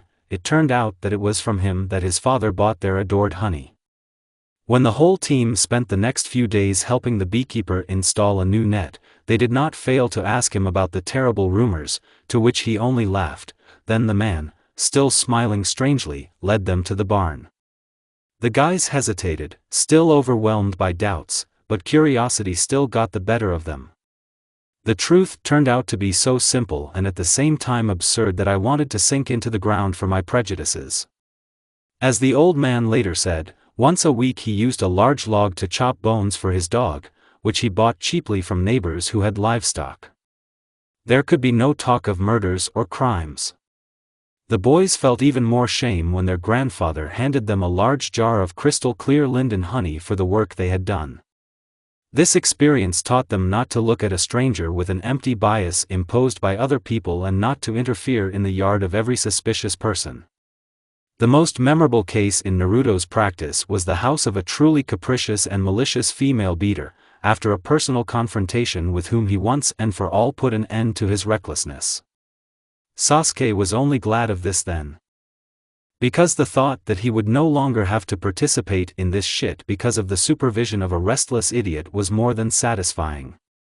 But that incident, to be honest, was indeed very bright and exciting. This grandmother in the village was known as a hereditary sorceress. According to believers, she knew how to charm various diseases, remove damage and spiritual turmoil. And in her garden, which every year impresses with its rich harvest, there was always an enviable order. Only she never shared it with anyone. She could, with peace of mind, give unnecessary vegetables to the cattle, the same good tomatoes or cucumbers, but not share them with at least the children in the yard.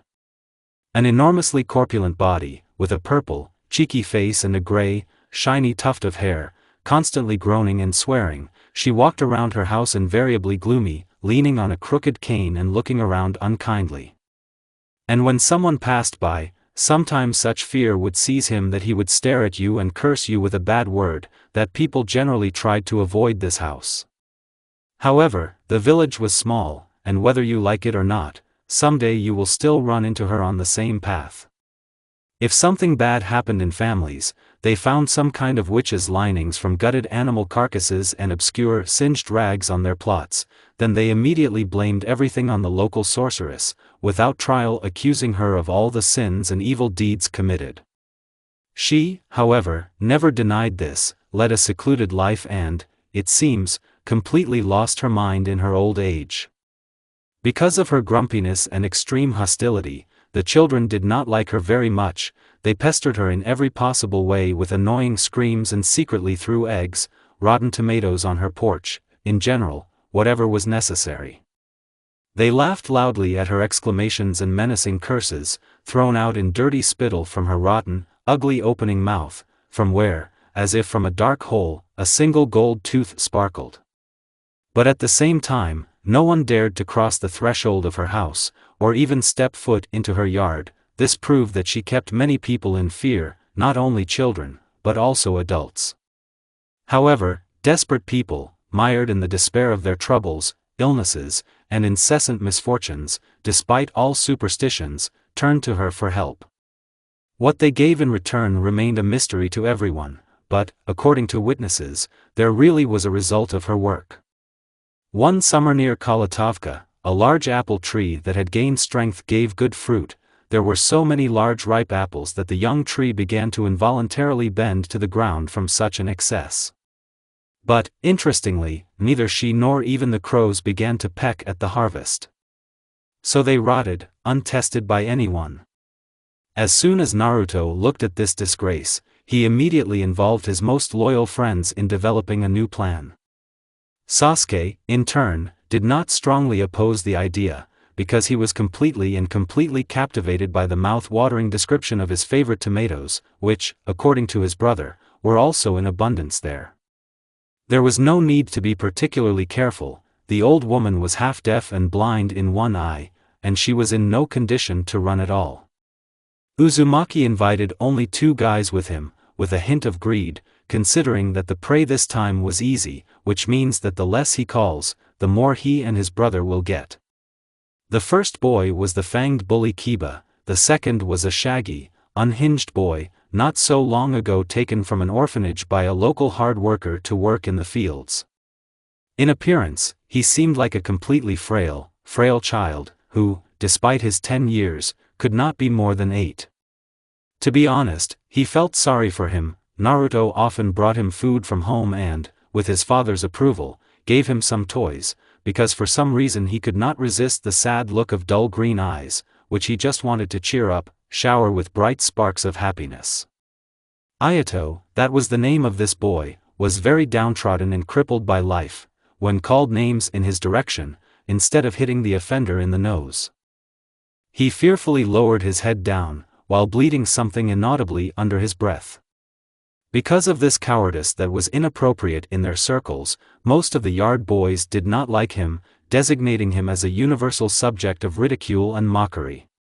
But Naruto did not want to put up with such injustice, and therefore thoughtlessly rushed into a fight with everyone who dared to open their mouth to his new friend. Here his brother was already included, with whom certainly no one younger than him wanted to have anything to do with him. And Uzumaki knew how to convince well with a left hook to the jaw, so that the desire to go after repetitions disappeared by itself. Whoever was younger than him did not want to have any business. And Uzumaki knew how to convince well with a left hook to the jaw, so that the desire to go after repetitions disappeared by itself. Whoever was younger than him did not want to have any business. And Uzumaki knew how to convince well with a left hook to the jaw, so that the desire to go after repetitions disappeared by itself. They decided to go to their grandmother after midnight, taking with them a spacious canvas knapsack and a small basket for tomatoes. She had never had a dog, so she didn't have to worry about unnecessary noise and could safely jump over the short wooden fence. That night was quiet. In the tall, barely rustling grass, the grasshoppers burst into a piercing chirping sound, and the moon hung like a silent saucer in the middle of the blue cloudless sky. Visibility was excellent, and it seemed as if the night itself had decided to kindly help them. Sasuke immediately moved towards the vegetable beds while the 3 remaining began to actively shake the apple tree. She framed the bright sky with her lush mane, slowly swayed her long branches and whispered something insinuatingly, beginning to sway anxiously.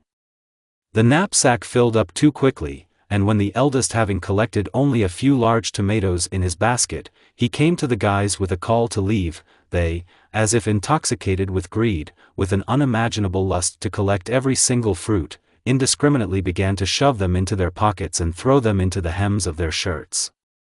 The Uchiha frowned with displeasure, shrugged his shoulders unpleasantly, and shook his brother forcefully by the shoulder, after which he forcibly lifted him from his knees and forced him to look into his eyes. Only then did some kind of cloudy veil seem to lift from Naruto's gaze, and he was already aware and looked him up and down with a bit of sincere bewilderment, and the 2 friends, as if not noticing them, continued with the same passion to collect the fallen apples, strong, as if bloodshot, as big as a big fist.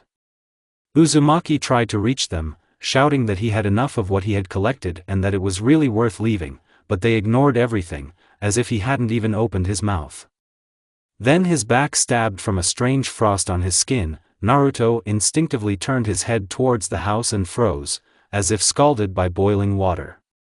There, on the porch, hunched over almost to the very boards, stood that same fortune-teller. The light in the hut was not on.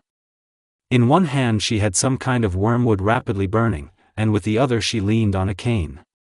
Being 20 meters away from her, he could only hear her ominous whispering, with which the wind seemed to rise. The younger one took a deep breath and screamed at the top of his lungs, immediately throwing a full knapsack onto his shoulder and grabbing his brother's elbow, the same which stood there. The light in the hut was not on. In one hand she had some kind of wormwood rapidly burning, and with the other she leaned on a cane. Being 20 meters away from her, he could only hear her ominous whispering, with which the wind seemed to rise. The younger one took a deep breath and screamed at the top of his lungs, immediately throwing a full knapsack onto his shoulder and grabbing his brother's elbow, the same which stood there. The light in the hut was not on. In one hand she had some kind of wormwood rapidly burning, and with the other she leaned on a cane. Being 20 meters away from her, he could only hear her ominous whispering, with which the wind seemed to rise. The younger one took a deep breath and screamed at the top of his lungs, immediately throwing a full knapsack onto his shoulder and grabbing his brother's elbow. "Let's run, quickly." It was as if something had snapped in his chest with one jerk, and he, gasping for air, like a fish thrown ashore, began to restlessly stir the enchanted ones, all to no avail. As soon as he looked back to make sure that she was still far away, the old woman turned out to be quite nearby, no more than 10 meters away. But how? How, if he was sure, was moving with difficulty? What kind of running can there be?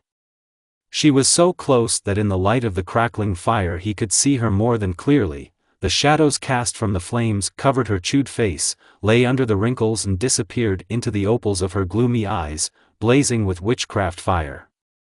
There is no doubt, evil is like 1,000 devils.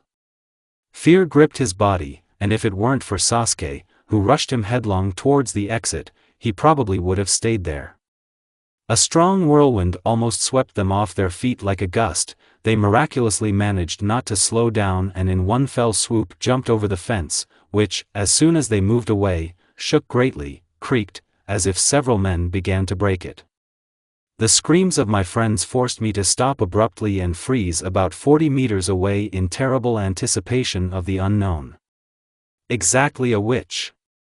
Naruto mentally shouted at that moment and began to fussily go over in his head all kinds of prayers that his father taught him. May God rise again, and let his enemies disappear, and let those who hate him flee.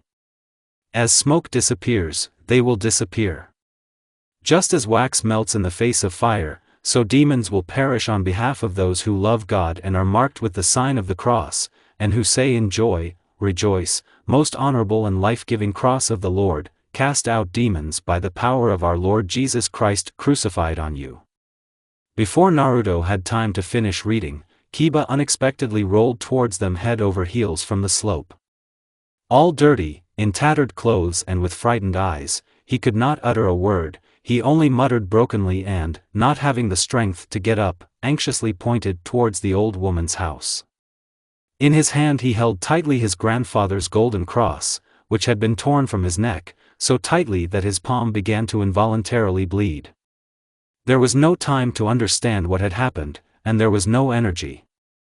Therefore, after passing several houses, they sat down at one to wait for the last comrade. But he was still not there. Only an hour and a half later, when they were already beginning to despair, quiet shuffling steps were heard somewhere to the side, as it turned out, Ayato. They were so happy then, they began to shake it off, look at it and bombard its ghostly body with burning questions. However, we came across his crazy confused look and complete silence. There were no apples with him, and he himself seemed very exhausted, as if squeezed out. No wonder, they thought, he was scared, so he was silent. They wandered around the house in silence. I no longer wanted the harvest. All they wanted was to lie down in their bed and fall asleep, which each of them soon did. Having divided the fruits in half, Naruto left the rest in his knapsack lying in the corridor. By the way, my brother for some reason left the tomatoes on the road, deciding to give them up. The next morning, when Uzumaki decided to taste the sweet fruit, instead of red apples he found complete rot, a stinking mess, which he had to quickly get rid of. For Kiba, as it turned out later, everything turned out to be exactly the same.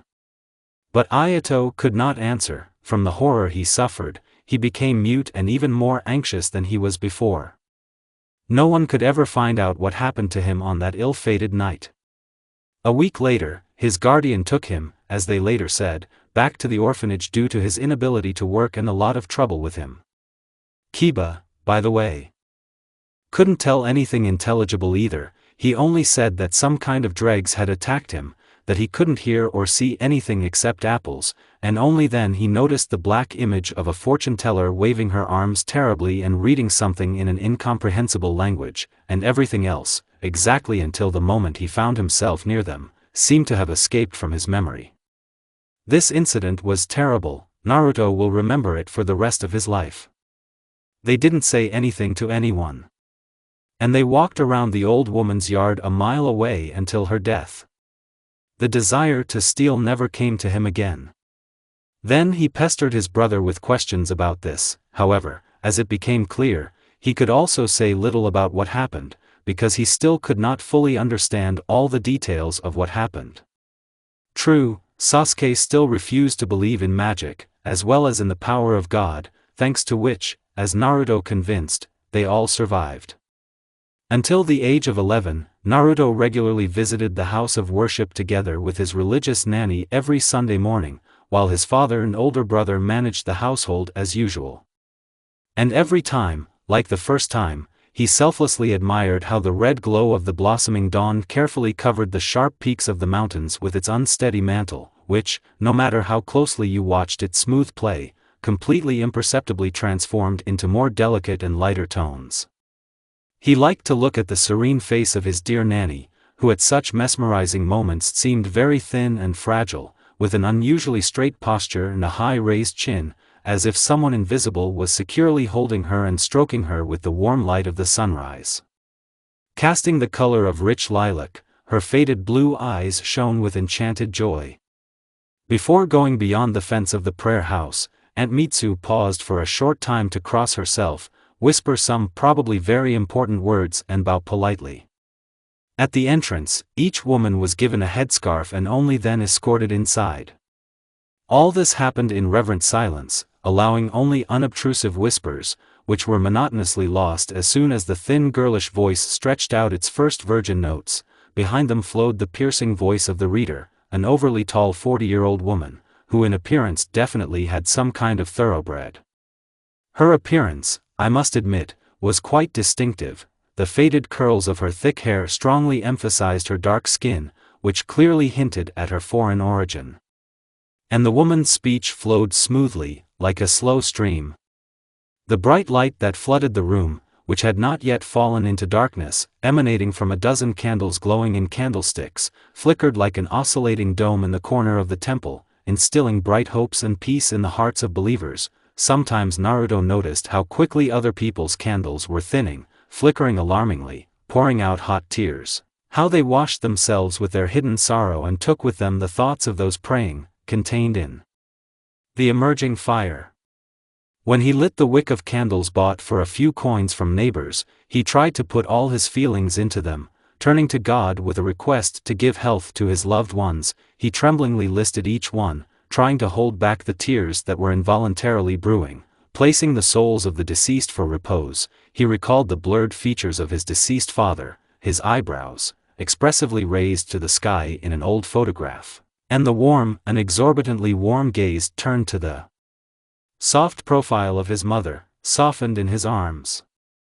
A velvet peace filled his soul when, kissing the silver cross given by his late parents, he imagined that they were looking after him, covering him with their snow-white wings and not blaming him for their actions.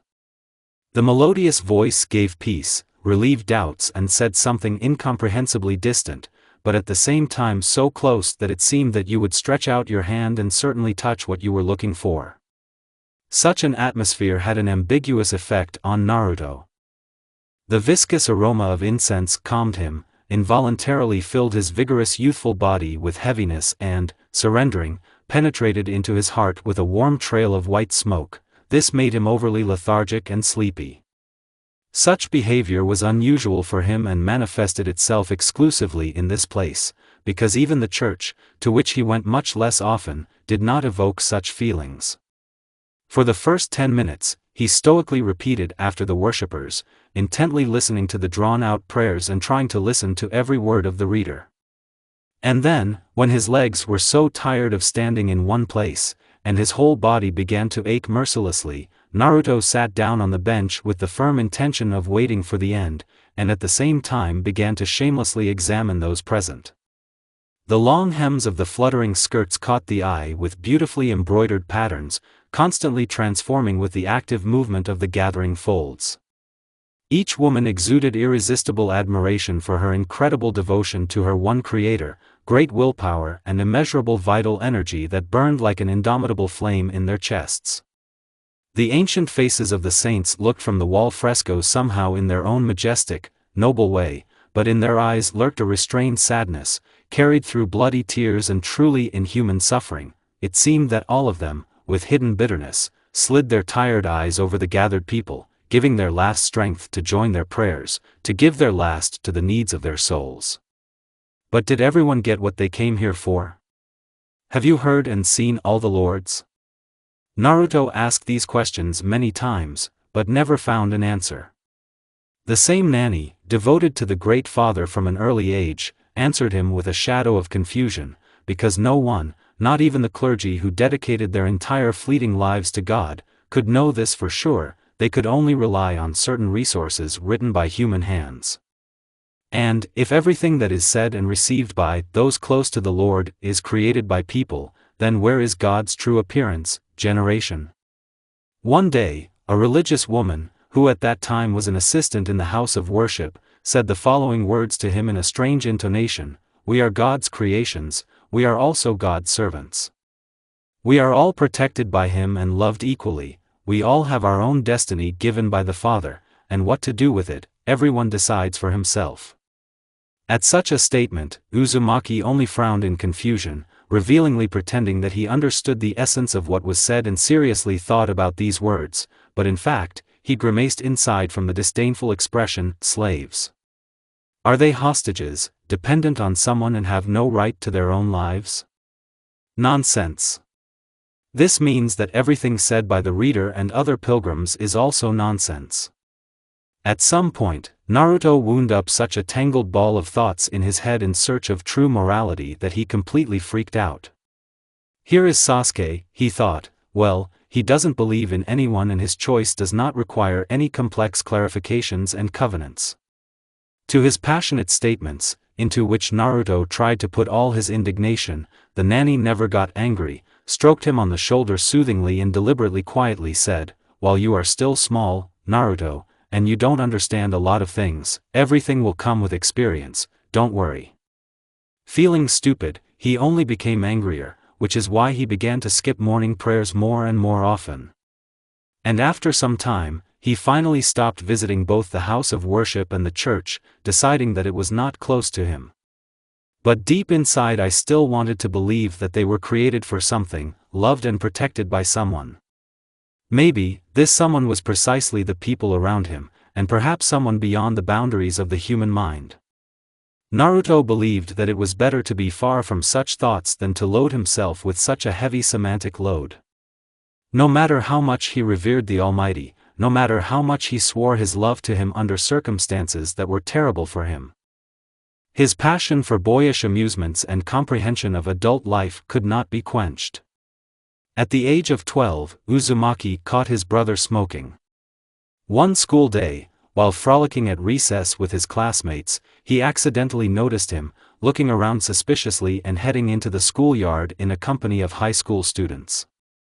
He could not resist the temptation to follow them and find out the reason for such strange behavior of his older brother. Moreover, Naruto was extremely disgusted by the realization that Sasuke began to gradually move away from him, preferring to retire for some important matters with older guys, and even his words that this did not mean anything did not reassure the younger one at all. The unpleasant realization that the Uchiha was doing those secret things to others churned his stomach and filled his fists with boiling blood. Has he really become so uninteresting and unnecessary that they found a replacement for him?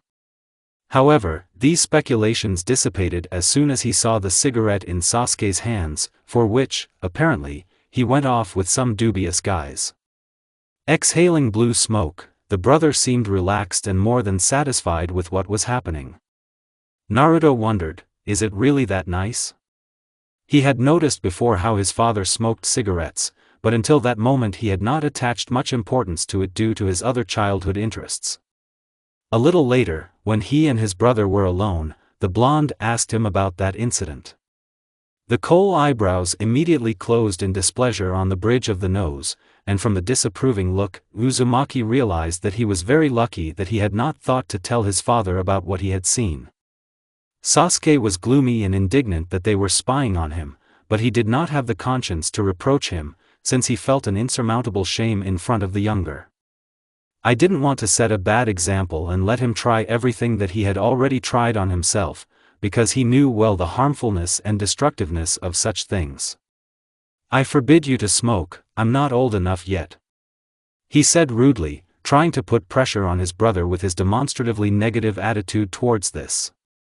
However, Naruto did not intend to give up the emerging desire to go against the grain, achieving what he wanted with his notorious stubbornness, and, somehow inadvertently noticing a hidden cigarette case in the elder's things, he decided to set aside the next day to implement his plan. When his brother's fears about his unreasonable intentions began to weaken due to his overly calm behavior, the Uzumaki realized, it's time. While Sasuke was in the yard, Naruto began feverishly rummaging through his modest rags, but after 5 minutes of careful searching he could not find what he was looking for. It simply wasn't there, which meant only one thing: the Uchiha, who turned out to be smarter than expected, managed to rearrange it to another place. This, of course, quite upset the boy, but it was not in his priorities to retreat ahead of time, so he immediately rushed to search the entire room.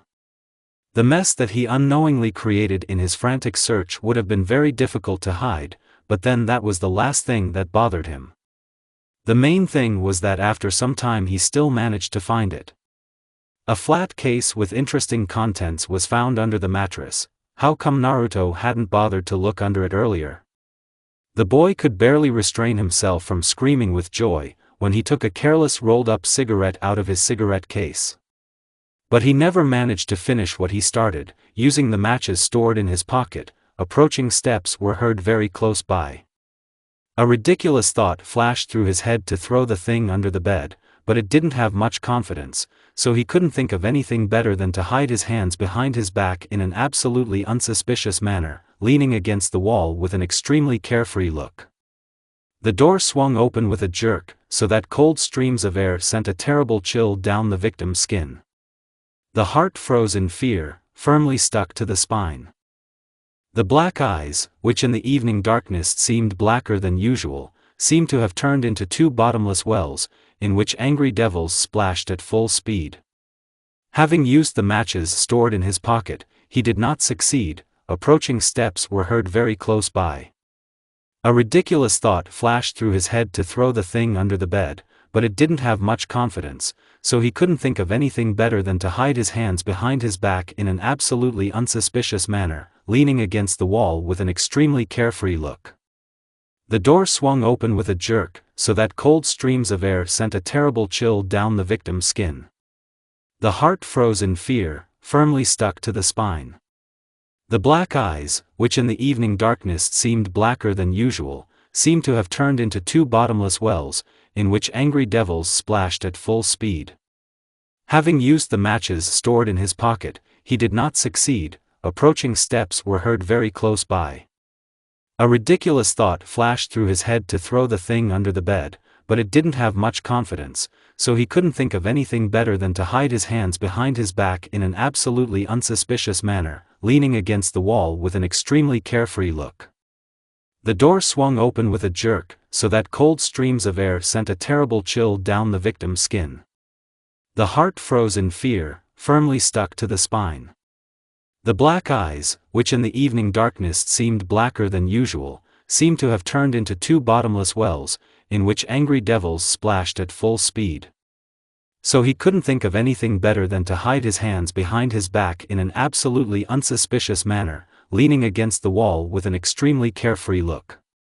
The door swung open with a jerk, so that cold streams of air sent a terrible chill down the victim's skin. The heart froze in fear, firmly stuck to the spine. The black eyes, which in the evening darkness seemed blacker than usual, seemed to have turned into two bottomless wells, in which angry devils splashed at full speed. So he couldn't think of anything better than to hide his hands behind his back in an absolutely unsuspicious manner, leaning against the wall with an extremely carefree look. The door swung open with a jerk, so that cold streams of air sent a terrible chill down the victim's skin. The heart froze in fear, firmly stuck to the spine. The black eyes, which in the evening darkness seemed blacker than usual, seemed to have turned into two bottomless wells, in which angry devils splashed at full speed. "What are you doing here?" The Uchiha hissed irritably, narrowing his eyes slightly and lowering his piercing gaze from his wide-open azure eyes to his belt. "Show me your hands," he ordered sternly, noticing out of the corner of his eye the upturned corner of the traitor mattress. Mentally cursing, the blonde lowered his glittering eyes to the floor and, holding a tense pause, jerked his head negatively. "Show me." Naruto involuntarily shuddered from a sharp cry and, suppressing the suddenly flaring anger inside himself at his own situation, stretched out his hands in front of him. Damn, what did he do to make him feel so ashamed? Moreover, Sasuke had no right to be angry with him when he himself was engaged in this forbidden activity. If it weren't for him, Naruto, the eldest, would have been unable to avoid a good spanking from his father. "I knew it," the brunette exhaled noisily through his teeth, taking the cigarette case from the impudent man's hands in one movement. But contrary to expectations, he did not hide it, but instead took out the previously disturbed twist and shoved his quiet brother with his shoulder. "Here, try it," he said briefly, having the honor of seeing the boy in front of him start in amazement and stare in disbelief at the offered cigarette. "Take it while I'm good." Ignoring the suspiciously mocking gaze, Naruto, no longer sure of his desire, took it, twirled it in his fingers for a minute, looking sideways at the strange expression on his brother's face, and made up his mind. He took out a match and struck it. After which he squeezed the end of the curled paper with his trembling lips and leaned the fire against the opposite one. Without hesitation, Sasuke followed his actions with noticeable simplicity and barely traced disgust. The realization that he was teaching his brother something like this tasted bitter on his tongue more than any tobacco smoke. But not even a few seconds had passed before Naruto, which was more than expected, coughed a deep, choking cough and at the same moment pulled out a rolled-up cigarette from his mouth, staring at it with watery eyes in confusion. "What did you take out? Do not like?" Sasuke asked sarcastically, calmly exhaling smoke out the slightly open window. "Jiri." He moaned pitifully, making a martyr's face, and stuck out his tongue far, without ceasing to spit diligently. The lungs were mercilessly burning. "Well, you see, I just wanted more," the elder said without the former gloating and sighed heavily, taking the twist away from him. "Don't try again if you don't like it." "I won't," the blonde muttered in response, still not completely recovered from the strange dizziness. And then, having seriously thought about something, he continued. "And you? What am I?" A black eyebrow shot up questioningly. "Will you continue to smoke? This is bad." Aunt Mitsu said that. "I know," he interrupted sharply, nodded reluctantly and, under his brother's long gaze, hurried to put out his half-smoked cigarette. "That's why I'll quit. Soon." "You won't quit," Naruto stated confidently. "You won't quit, because my father also tried, but he never quit, that's why now he's coughing like an old consumptive old man." "And you too." "I said, I'll quit," the Uchiha growled in a raised tone, nervously shrugging his shoulders. He was not satisfied that he was doing this out of a desire to drown out moral feelings, but in reality he was only making things worse for himself. The pleasure in the body quickly dissolved and left on the soul the ashes of some lousy, outrageously rotten feelings. I also didn't like the realization that Naruto's life and his further development depended on him, because his brother tried to keep up with him and thoughtlessly took on everything that in any way interested his irrepressible heart. Sooner or later they would have come to the topic of smoking, together or separately, it doesn't matter, the fact itself is important. Therefore, Sasuke considered the best solution to give him access to what he wanted without prying eyes or promptings. The result could not but please, but the younger's provocations were more infuriating than ever. "Do not believe?" After a minute of gloomy thoughts, the guy chuckled impudently. "Let's go, I'll prove it to you." And he proved it. With one jerk, he threw the carefully stored case far into a lake overgrown with mud and duckweed, in which it would be simply impossible to find it. For some reason, saying goodbye to this little thing, a gift from high school students, turned out to be extremely easy, like lifting a heavy load from your neck. Then he, for some reason succumbing to Naruto's words, promised himself to stop with this while it was still within the realm of possibility, and on this basis made his brother promise him the same. He knew that even if the younger one broke his promise, out of a clear conscience he would definitely inform him about it. Uzumaki could not even imagine that smoking, to which he was absolutely not involved, would someday hit him in the gut with a sneaky maneuver. And this happened a few months after my close acquaintance with the cigarette. Fooling around in the hayfield with a noisy gang of teenagers on a fine summer day, Naruto, according to the clear rules of hide and seek, rushed to seek shelter and, to his further regret, chose the gap between piled-up haystacks as his temporary place of stay. He dived into the depths like a whirlwind, hearing only the loud beating of his frantic heart, and froze in shock when he saw another boy hiding in front of him. And it would have been fine if there had been someone else in that kid's place, but it turned out to be that same annoying, freckled guy whom the blonde couldn't stand for reasons of his terrible character and sick imagination. Because of which he and other guys often got into disgusting situations. Alterations. This time was no exception. The freckled man's mind, therefore, was completely lost, for how else could that act be justified? For what purpose did he choose this particular place? Naruto didn't really have time to think of anything when the smoke from the lit cigarette in a matter of seconds filled the entire small space between the bales and climbed into his lungs like huge pieces of cotton wool. The culprit got out of there in reverse, immediately running away to the others. And the remaining guy took a sharp turn, his vision darkened, as if someone had thrown a thick jute bag over his head, and he, unable to take a much-needed breath, fell backwards unconscious, captivated by the piled-up hay. A ghostly hoop was squeezing his neck more and more, cutting off access to oxygen. The body went limp, and it seemed to Naruto that his weakened body was balancing on the thin edge of a swaying abyss. Like a large raging sea, in the distance the greedy crackle of a blazing fire could be heard. It became too hot around, and on the edge of the disappearing fragments of loose consciousness, he thought that was all. End. However, his brother, miraculously noticing his legs peeking out from under the stack, quickly pulled him into the air. The top of the grass drift was already blazing with a bright dancing flame, which had attracted not only all the local evil spirits, but also the excited villagers. It was lucky, of course, that everyone remained unharmed, but this did not in any way reduce the loss brought to the owner. Kakashi was beside himself with rage from the information conveyed. That same freckled bastard and several of his other friends told him that it was Naruto who caused the fire, wanting to quietly smoke near the hay.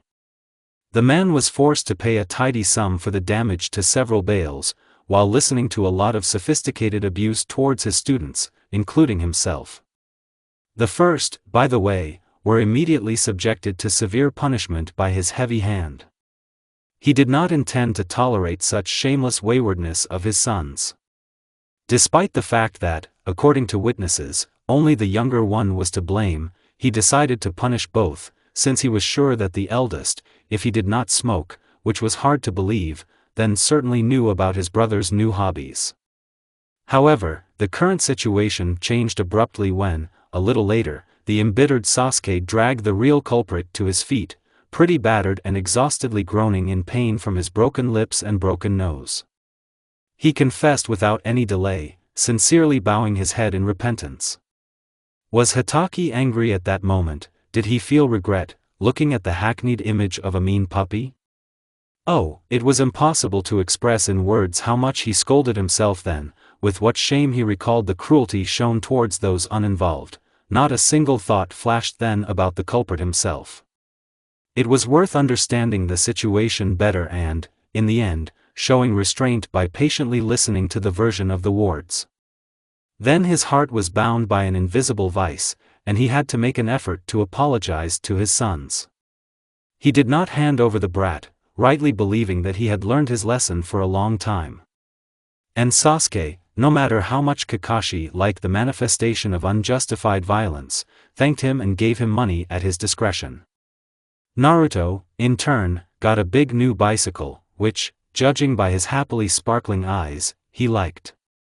The man probably remembered this incident for the rest of his life. The feeling of insurmountable shame and injustice of his rash act was too great in him. One day, as punishment for a week-long string of countless infractions, Kakashi forced Naruto to paint a 20-yard-long fence, while ordering him to touch up the bottom of the barn with the remaining paint. Naruto was very upset and made a weak attempt to mitigate the punishment with some other matter, during which he would not have to work in front of everyone. In addition, painting the fence was far from a quick task and, it must be noted, very tedious. The Saturday day off was seductive with its light serenity. Beckoned his trembling heart to rush into the arms of new achievements. However, the father was adamant and did not accept refusal in any case. I had to grit my teeth and get down to business. The massive sun persistently burned his tanned back. Uzumaki gloomily moved his brush over the gnarled boards, mentally cursing the mischievous neighbor girl, through whose fault he had received such an enviable award. Always somehow filthy, with a prominent hump on her nose and a sly squint of her big eyes, she was incredibly intrusive with her mere presence, not to mention her masterly ability to slander all those who had the unspeakable good fortune to come into her field of vision. Her temper was quarrelsome, completely consistent with her appearance. None of the local boys could even think about pulling her pigtail even once as a joke, because there was every chance of being left without a tooth at that very second, or, even worse, the most intimate thing, that's where she aimed most often. But for some reason Naruto disliked this sneak more than everyone else. Walking past her yard, he could feel with his back her sharp gaze, resting on his shoulder blades, which sometimes had the opportunity to be replaced by stones flying precisely at a given target. It was impossible to imagine what was going on in the head of this nasty eccentric at those moments. One could only be completely satisfied with what intrigues she was plotting and what pranks she shamelessly did while the adults were not around. Uzumaki had no less ardent feelings for this person, each time he met her, fighting with a fiery desire to grab onto her luxurious locks of red hair and, finally, give her what she deserved for all the ruined years of their neighborhood. However, I would never have put something like this into practice, because I knew like a mantra that you should never raise your hand against girls. My father fundamentally did not approve of this and was ready to have his head twisted even for ordinary verbal threats. Uzumaki had no less ardent feelings for this person, each time he met her, fighting with a fiery desire to grab onto her luxurious locks of red hair and, finally, give her what she deserved for all the ruined years of their neighborhood. However, I would never have put something like this into practice, because I knew like a mantra that you should never raise your hand against girls. My father fundamentally did not approve of this and was ready to have his head twisted even for ordinary verbal threats. Uzumaki had no less ardent feelings for this person, each time he met her, fighting with a fiery desire to grab onto her luxurious locks of red hair and, finally, give her what she deserved for all the ruined years of their neighborhood. However, I would never have put something like this into practice, because I knew like a mantra that you should never raise your hand against girls. My father fundamentally did not approve of this and was ready to have his head twisted even for ordinary verbal threats. Okay, in some ways he agreed with him. But this did not change the fact that they impudently and with impunity shit on his soul. What was wrong with the fact that he decided to give the poor mare, who had been grazing at one peg under the scorching sun since the morning, a short walk around the village? He managed to strike up a friendship on the very first try. In a fraction of an instant, a handful of still very fresh bread was snatched from his hand, and he saw a kind sparkle in the big horse's eyes. He cut the rope with his personal penknife, grabbed the thick mane, and after a few efforts he was already sitting on horseback. The horse reared up restlessly in surprise, but, overwhelmed by the intense heat, quickly calmed down and allowed itself to be controlled. "Quiet, honey, quiet." He affectionately reassured the grumbling bay filly, using his hand to drive away a swarm of flickering flies from her. She seemed very unkempt and dirty. On her hooves, in addition to a pound of dirt hanging on each, thin cracks and breaks could be traced. This was not surprising. Her owner was always drunk and rarely found time to take care of his wet nurse. Was it possible to treat these amazing creatures this way? He was amazed at the attitude of people towards such beautiful and wise creatures. First of all, Uzumaki moved towards the nearest body of water in order to allow the mare to quench her debilitating thirst, after which they began to trot, smoothly turning into a full gallop, and rushed in all directions. It was impossible to imagine how incredible the feeling of freedom can be when, carried away by powerful gusts of a headwind, you feel a powerful body under you. Its ragged breathing and inexorable movements of strong muscles, Naruto couldn't stop admiring the speed and smoothness of their fast running. Only the rhythm beating from a stunned heart could convey all his excitement at these priceless minutes of the merging of their bodies. It was not easy to hold on to the mane, and his rubbing thighs began to ache from the hard riding without a saddle, but the guy tried not to notice these inconveniences, completely surrendering to every precious moment of raging feelings. On a hot day, few people met on their way, some broke the backbone in the fields, and some sought coolness in their own huts, and this was only to their advantage, because this way the likelihood of being caught decreased significantly. Even if that small percentage of those who saw it had any questions, no one wanted to deal with the naughty ragamuffin, since he, it seemed, had not bothered anyone yet. However, no matter how hard Naruto tried to be less conspicuous, their trip was not destined to last long. One particular alarmed family, immediately informing their father, significantly influenced the outcome of their harmless walk. A friend of the owner who had disappeared somewhere quickly took the horse and, what amazed the boy, finally patted him on the shoulder in a friendly manner, instead of the usual curses in such situations, saying only that he would not take such risks in the future. Like, the horse was wild and could have kicked. I really got a good guy. The Uzumaki managed to experience sincere respect for him for his warm courtesy before he was dragged home by his pulled ear.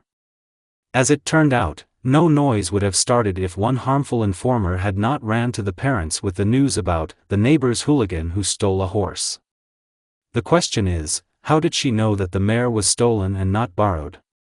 She probably wanted to ruin his fun once again. You didn't need to be a clairvoyant to understand what was written on the devil's face, grinning in a mocking grin. If one harmful informer had not ran to her parents with the news about the neighbor's hooligan who stole a horse. The question is, how did she know that the mare was stolen and not borrowed? She probably wanted to ruin his fun once again. You didn't need to be a clairvoyant to understand what was written on the devil's face, grinning in a mocking grin. If one harmful informer had not ran to her parents with the news about the neighbor's hooligan who stole a horse. The question is, how did she know that the mare was stolen and not borrowed?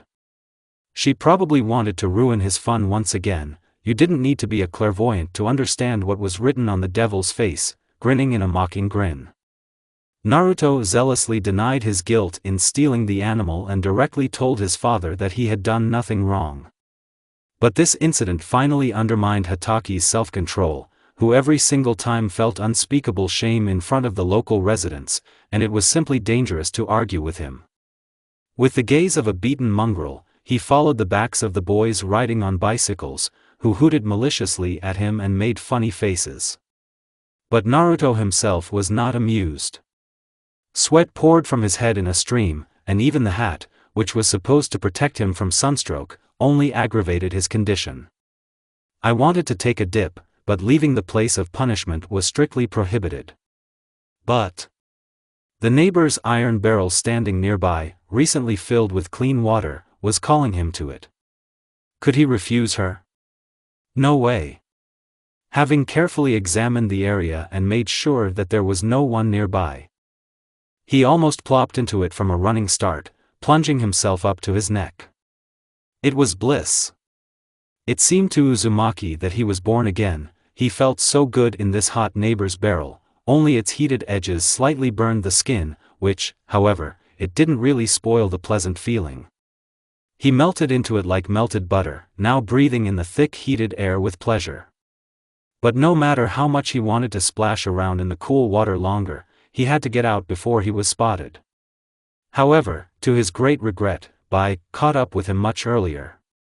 As soon as he threw over one leg to quickly get out, he suddenly stared with his eyes at strangers, angry, studying. Well, tell me, how could he run into the brother of the red-haired informer exactly within a few miserable minutes of his relaxation procedure? Now Naruto was trying not to howl out loud. This is the second time in a day that he meets these neighbor brats. What kind of injustice? Now breathing in the thick heated air with pleasure. But no matter how much he wanted to splash around in the cool water longer, he had to get out before he was spotted.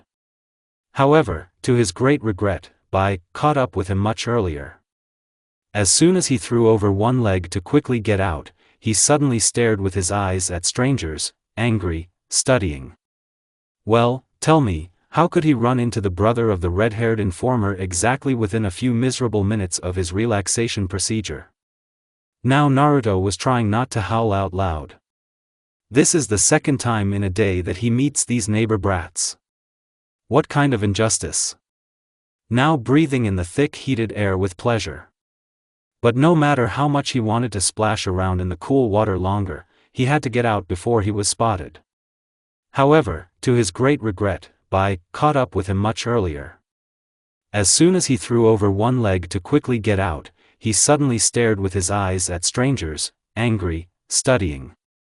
Well, tell me, how could he run into the brother of the red-haired informer exactly within a few miserable minutes of his relaxation procedure?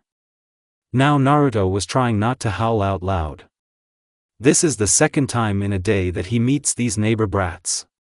What kind of injustice? As soon as he threw over one leg to quickly get out, he suddenly stared with his eyes at strangers, angry, studying. Well, tell me, how could he run into the brother of the red-haired informer exactly within a few miserable minutes of his relaxation procedure? Now Naruto was trying not to howl out loud.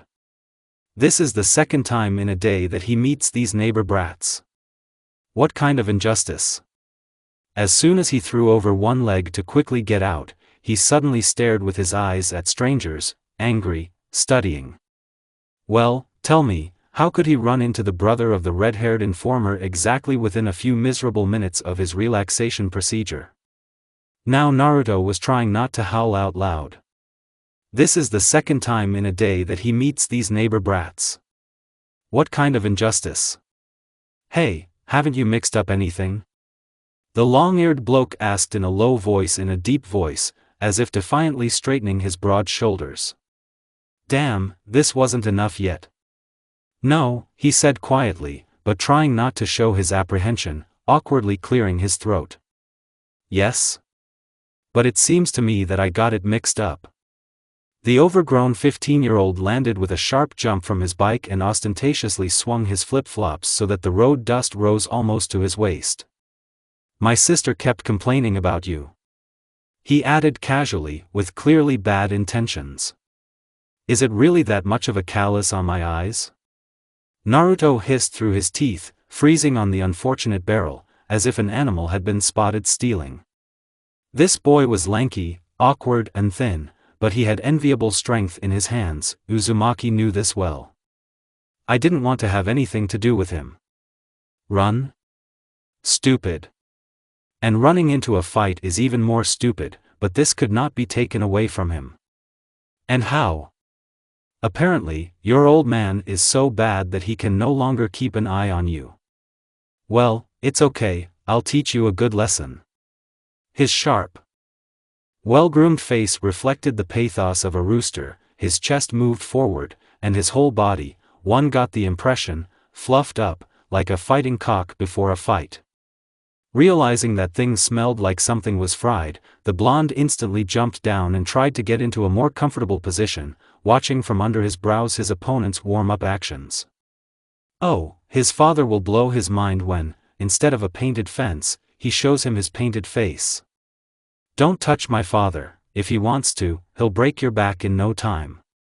Naruto grinned in response, looking at someone no less harmful than his sister, Heike. Damn it, your mother. Choosing the moment when he turned around for a second, he rushed first and slammed his fist into the cheekbone, managing to dodge an oncoming blow to the stomach. In the moments that followed, when he jumped to the side, allowing the guy to move away from the blow, Uzumaki greatly regretted what he had done. Cold rage flared up in the darkened eyes of the long-eared man, his lips compressed into a hard straight line. Naruto stepped back, soberly realizing that now it was really worth running away, but Heike suddenly straightened up and flew in so quickly, like a blowing storm, that he, confused by the unexpected speed, missed a lunge in the solar plexus and with a cry fell backwards to the ground, hitting his back hard. Before he had time to come to his senses, a triple combination of weak but targeted blows to his ringing head and chest arrived absolutely suddenly. For a while everything around me began to spin, the face of a gloomy man, disfigured by folds of fierce anger, it floated with the brown colors of rising dust, and boiling blood began to beat in its temples with a driven rhythm. Despite his light build, the enemy had quite a heavy weight, that's why all the blonde's organs, under the pressure of the pressing body, were painfully compressed and seemed to be adjacent to the spine, into which it felt like a huge hot knife had been stabbed. The only thing Naruto could do in his position was to cover his head with his arms crossed. All futile efforts to overcome the heavy lanky man were monotonously lost under the unabated pace of flying attacks. A few more finishers and he would have simply lost consciousness, but circumstances took a sharp turn in his favor. The neighbor boy was suddenly grabbed by the collar and thrown somewhere to the side, allowing Uzumaki to finally breathe in the saving air. With difficulty, he opened his swollen eyes and watched with a shadow of surprise as his brother, who had been sent by his father to the neighboring village since the very morning, dragged the kicking brute to that very barrel, forcefully drove his knee into the stomach and, whispering something in the bent-over ear, unceremoniously plunged his head into the water up to his shoulders. Judging by his brother's angry face, he had no intention of getting at him. "Sasuke, let him go!" Naruto exclaimed excitedly when he noticed large bubbles floating on the water surface. The poor fellow could no longer breathe. The big-eared man twitched desperately in Sasuke's arms, but was unable to get out of the grip. Strong splashes and impacts on the iron created a lot of unnecessary noise. This had to be stopped as soon as possible, before no one saw them. Staggering, the blonde stood up and, hissing from the raw pain in his rumpled body, moved towards the guys in a half-bent position. "Sasuke, that's enough, we have to leave," he said dully, trying to pull the stubborn idiot by the shoulder. But they roughly elbowed him away, turning around in response to his silent indignation. "Don't interfere, I'll decide when I need to let go." The brother's angry voice was like a guttural roar. And his face, already gloomy, became even gloomier than usual. The heavy gaze of his black eyes blazed with merciless fierceness, tight cheekbones appeared on his protruding cheekbones, and severe wrinkles lay on his smooth forehead, hidden at the sides by tousled resinous hair. Naruto, without hiding his anxiety, glanced over the strong figure, frozen in one position, and stopped at the swollen veins, which were more than clearly visible on the tense pale arms along with the strained muscles.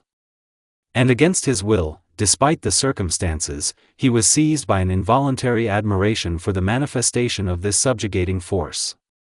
A new, previously unexperienced feeling spread somewhere in my chest with an agonizing heat. Naruto involuntarily held his breath and, clenching his remaining will in his fists, nevertheless pushed his brother away from the almost limp lanky man. "What are you doing? What if you drowned him?" Now it was his turn to rage at the stunning recklessness that was not at all characteristic of the elder. "We need to get out quickly." And to be sure, he firmly grabbed Sasuke's shirt so that, God forbid, he would not rush to finish what he started, and, briefly looking at Heike, who was leaning against the barrel, clearing his throat exhaustedly, but quite alive, he pulled his brother towards his yard, trying not to show too much of his lameness. The fact that none of the adults ran out to witness their showdown was a real miracle. Neither on the way, nor even after arriving home, none of them said a word to each other after one phrase thrown into the air, which made Naruto's heart stop for a second. "Damn idiot. I'll kill anyone." The words, "for you," unspoken and frozen on his pale lips, appeared in Naruto's head so clearly that he had to bite his tongue so as not to say something unnecessary. It was too painful and at the same time incredibly warm in my soul. He experienced mixed feelings and felt an unpleasant burning sensation in his chest, not because of physical pain, but because his brother was still in an aggressive state. This was confirmed by his eyebrows closed in one black ridge and a completely empty, unseeing gaze, which, Uzumaki could assume with confidence, never stopped drowning the pugnacious brute in that same rusty barrel. He sighed weakly, lowering his heavy eyelids. For all his gratitude for the help, Naruto somehow felt the bitterness of suppressed anger on his tongue. Clearly feeling Sasuke's burning rage on his back, he, without realizing it, also began to get excited. He knew that someone else's share of anger was also directed at him, a problematic and very cocky boy, because of whom this unpleasant situation occurred. It's good that they remained intact, except, however, for his slight warping, because of which they could not avoid a reprimand in any case. In addition, there was a possibility that very soon the parents of the long-eared child would visit them to sort things out. Well, Naruto will feel a little respect for him if he decides to remain silent. And the full bucket of green paint was left lying forlornly by the fence along with the brush thrown into the bushes. The father was not furious, rather, he was annoyed and very upset by what he saw. This could be understood from his tiredly wrinkled face and heavy, especially heavy gaze. If before it seemed impossible for Hatake to turn gray twice, now he seriously doubted it. Just a little more, and they will bring him to the grave, by God. "By room," he said dryly, looking away at the ashtray. The eldest son humbly followed the instructions and, without waiting for the younger one, went upstairs. His steps were rhythmic, but strong enough to fully convey his bad mood. The loud slam of the door turned out to be too impressive. The second son was in no hurry to move. The man wearily raised his right eyebrow, again glancing at the bruises appearing on Naruto's half-naked and dusty body. Kakashi mentally grimaced as he felt this aching pain on himself. He modestly shuffled his foot and lowered his head guiltily, hiding his hands behind his back. "Can I go into the yard? I don't want to go home," he muttered carefully, pressing his shoulders. Hatake couldn't help but notice how his son's eyes darted to the window that looked out onto their flowering garden. "Go, just don't forget to wash yourself in the bathhouse." The man nodded restrainedly. And when the son, trying to look more delicate than ever, an unusually delicate boy, slowly walked to the door, his old heart still could not withstand the heavy onslaught of overwhelming doubts. And he, taking off his glasses from the bridge of his nose, called out to him. "Are you sure everything is fine? Maybe you're hiding something?" Kakashi narrowed his eyes, carefully watching his student's reaction. He slowly shook his head, still not daring to raise his sad gaze to him. "No. Only this," he gestured with his hands at the visible beatings passed off as the consequences of an accidental fall from a bicycle. Did his father believe him? No, of course not. Naruto knew. He knew for sure that they were not interrogating him only for the reason that they understood everything well and without his false explanations. My father was tired of constant worries, many years of responsibility in that seemingly insignificant, but so dirty, deception that destroys a highly moral person in people, which he, without meaning to, fed him from time to time. Should I go get a first aid kit? The stern tone softened and warmed up, as if covering Naruto's shoulders with a down shawl. But he again shook his head negatively and left, quietly closing the door behind him. Silence hung over my head like an oppressive dome. The slanting rays of the setting sun slid across the tiles, playfully gilded the cumulus clouds and, saying goodbye, looked into the houses through the invitingly sparkling windows, following the heavy circle of the crimson sunbeam, drowsily and quite reluctantly rolling towards the west.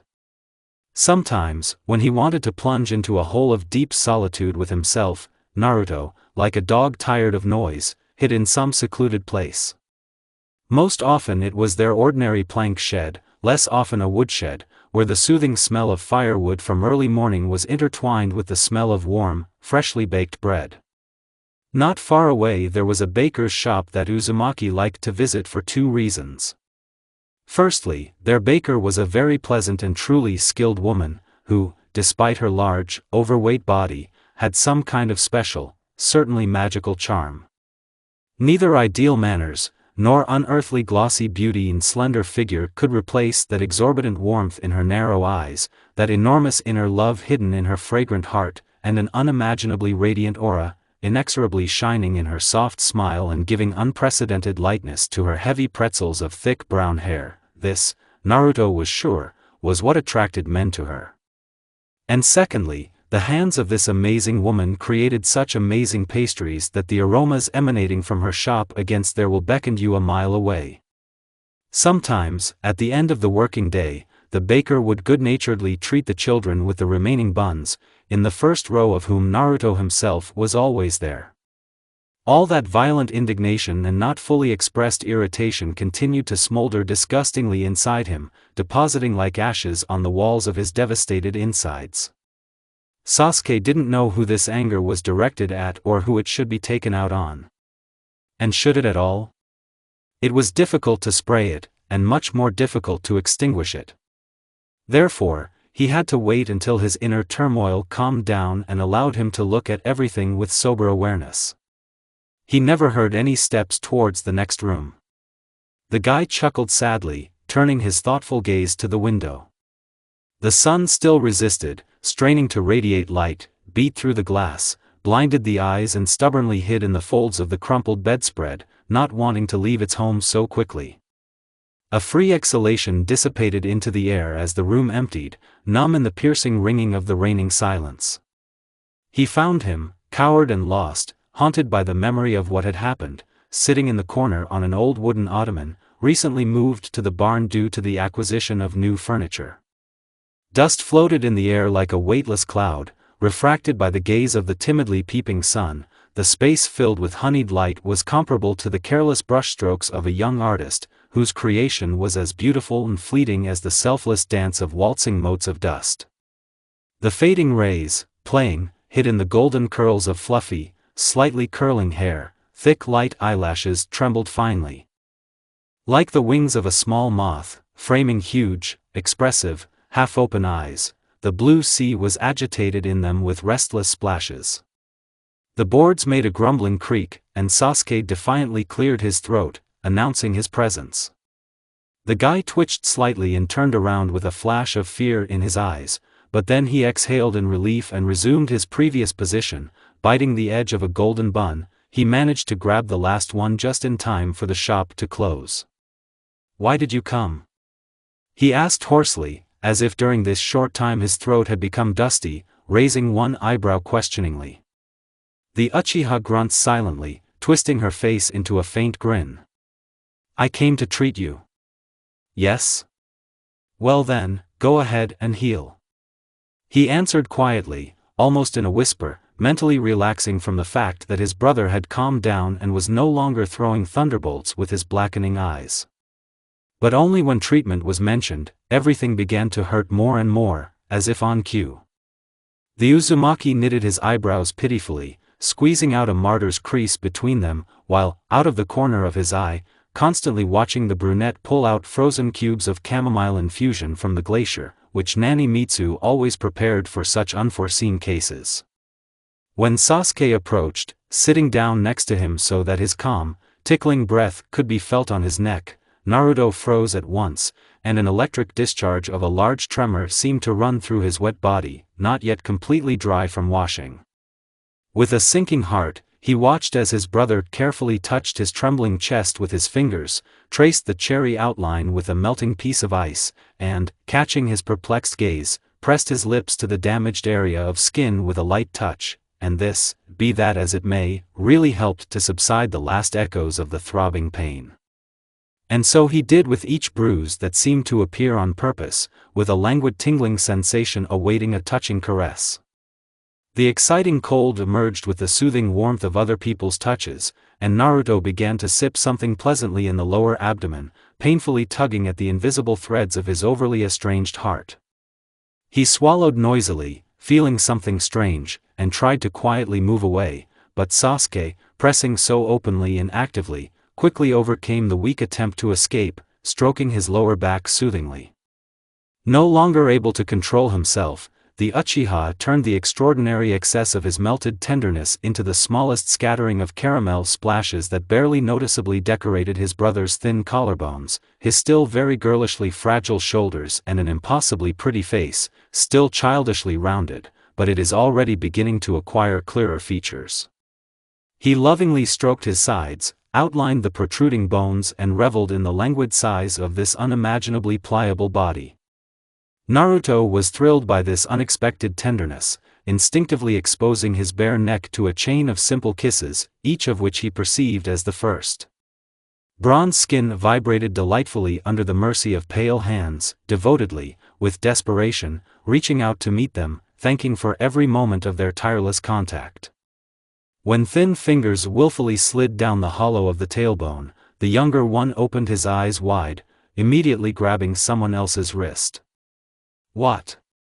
he whispered in amazement, looking at the brunette with excitement.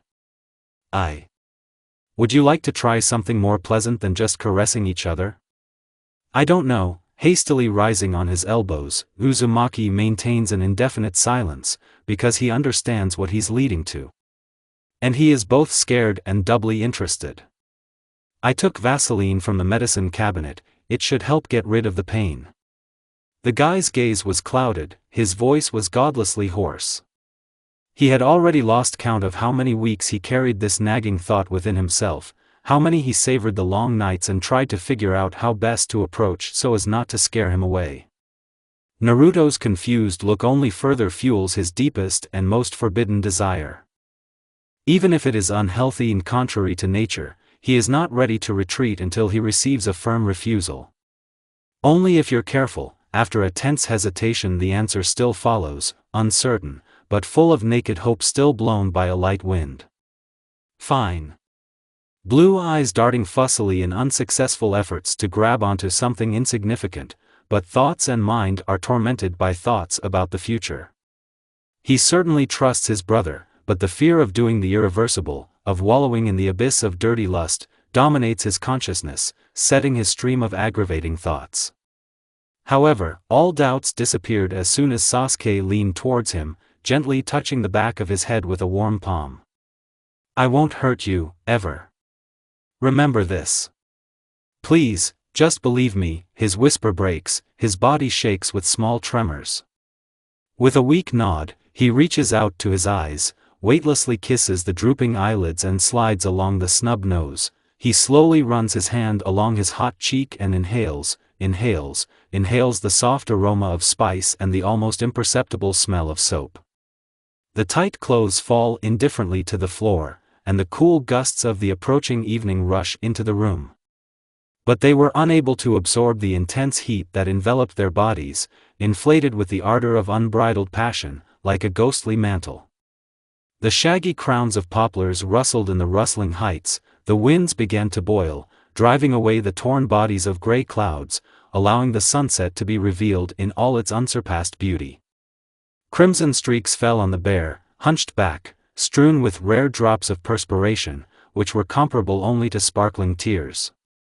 The bedraggled blonde young man trembles like an aspen leaf, bends sharply at the sweet strains of his muscles and does not dare take his eyes off the burning eyes opposite. Everything inside is curled up into a tight knot.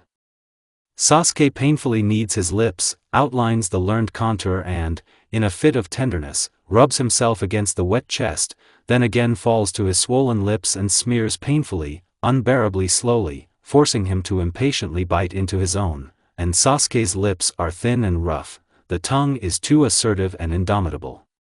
Both are close to discharge, eyelashes subtly tremble, breathing is erratic and more difficult than ever, friction burns delicate skin, thick fumes rise into the dark heights. In an instant, the tense string in the lower abdomen breaks with a crash, and the viscous molasses of languor begins to smoothly spread inside the tired bodies. The embarrassed sun quickly hides behind the distant mountains, allowing the first stars to appear on the purple canvas of the falling asleep sky. Hatake looks out the window for a minute and nervously taps his finger on the table, and then he abruptly gets up from his chair and goes into the yard to look for the children. It was already getting cold. According to his calculations, his sons should have returned half an hour ago, about 10 minutes after Sasuke left. A silent shadow, the man looked into the barn, with a long skip of boards, opening his eyes in amazement, the vision of which at the moment was reliably supported by glasses. There could be no mistake. Hesitantly, his gaze darted to the condom lying at his feet. The pupils lay completely naked, intertwined with limbs and hitherto invisible bonds, far from family, but intimate, impossibly frank, as happens only among lovers. This picture was so creepy and unnatural that the man, not knowing how to support himself, leaned his shoulder against the wall and roared in a voice that was not his own, meanwhile clutching his aching heart. "What's going on here?" "Yes, how are you?" The guys immediately jumped up from the place of intercourse and, sweaty, dumbfounded, stared at their father, choking with angry exclamations. Naruto's kyanite eyes sparkled with fear, and he unconsciously grabbed onto Sasuke, who was covering their lewd nakedness. "Father, listen," the elder made an attempt to soften his anger, but broke off, scalded by an enraged look. "Get out of here, go home quickly. So that my eyes do not see you." Not even 20 seconds had passed before there was no trace of them. Only the crumpled blanket reminded of the sin committed. Everything that caught my eye immediately flew to the floor with a piercing crunch and crack. Kakashi didn't know what kind of devil had doused him from head to toe with a whole tub of irresistible anger. However, after a few minutes, his rampage stopped as suddenly as it began. My breath was taken away just from the thought of what kind of relationship the wards had all this time. How blind and deaf he had been all this time, naively but rightly mistaking all those close things between them for family love and affection. He will punish them, he will definitely punish them and beat all the accumulated crap out of them. But later. Kakashi, groaning, sat down on the edge of the ottoman, placing his crimson face in his cold hands. It was worth calling a doctor to check everything. Otherwise, God forbid, the little one might get an infection. What about Sasuke? There will be a separate conversation with him, but, of course, you need to check him too. This is where the story ends.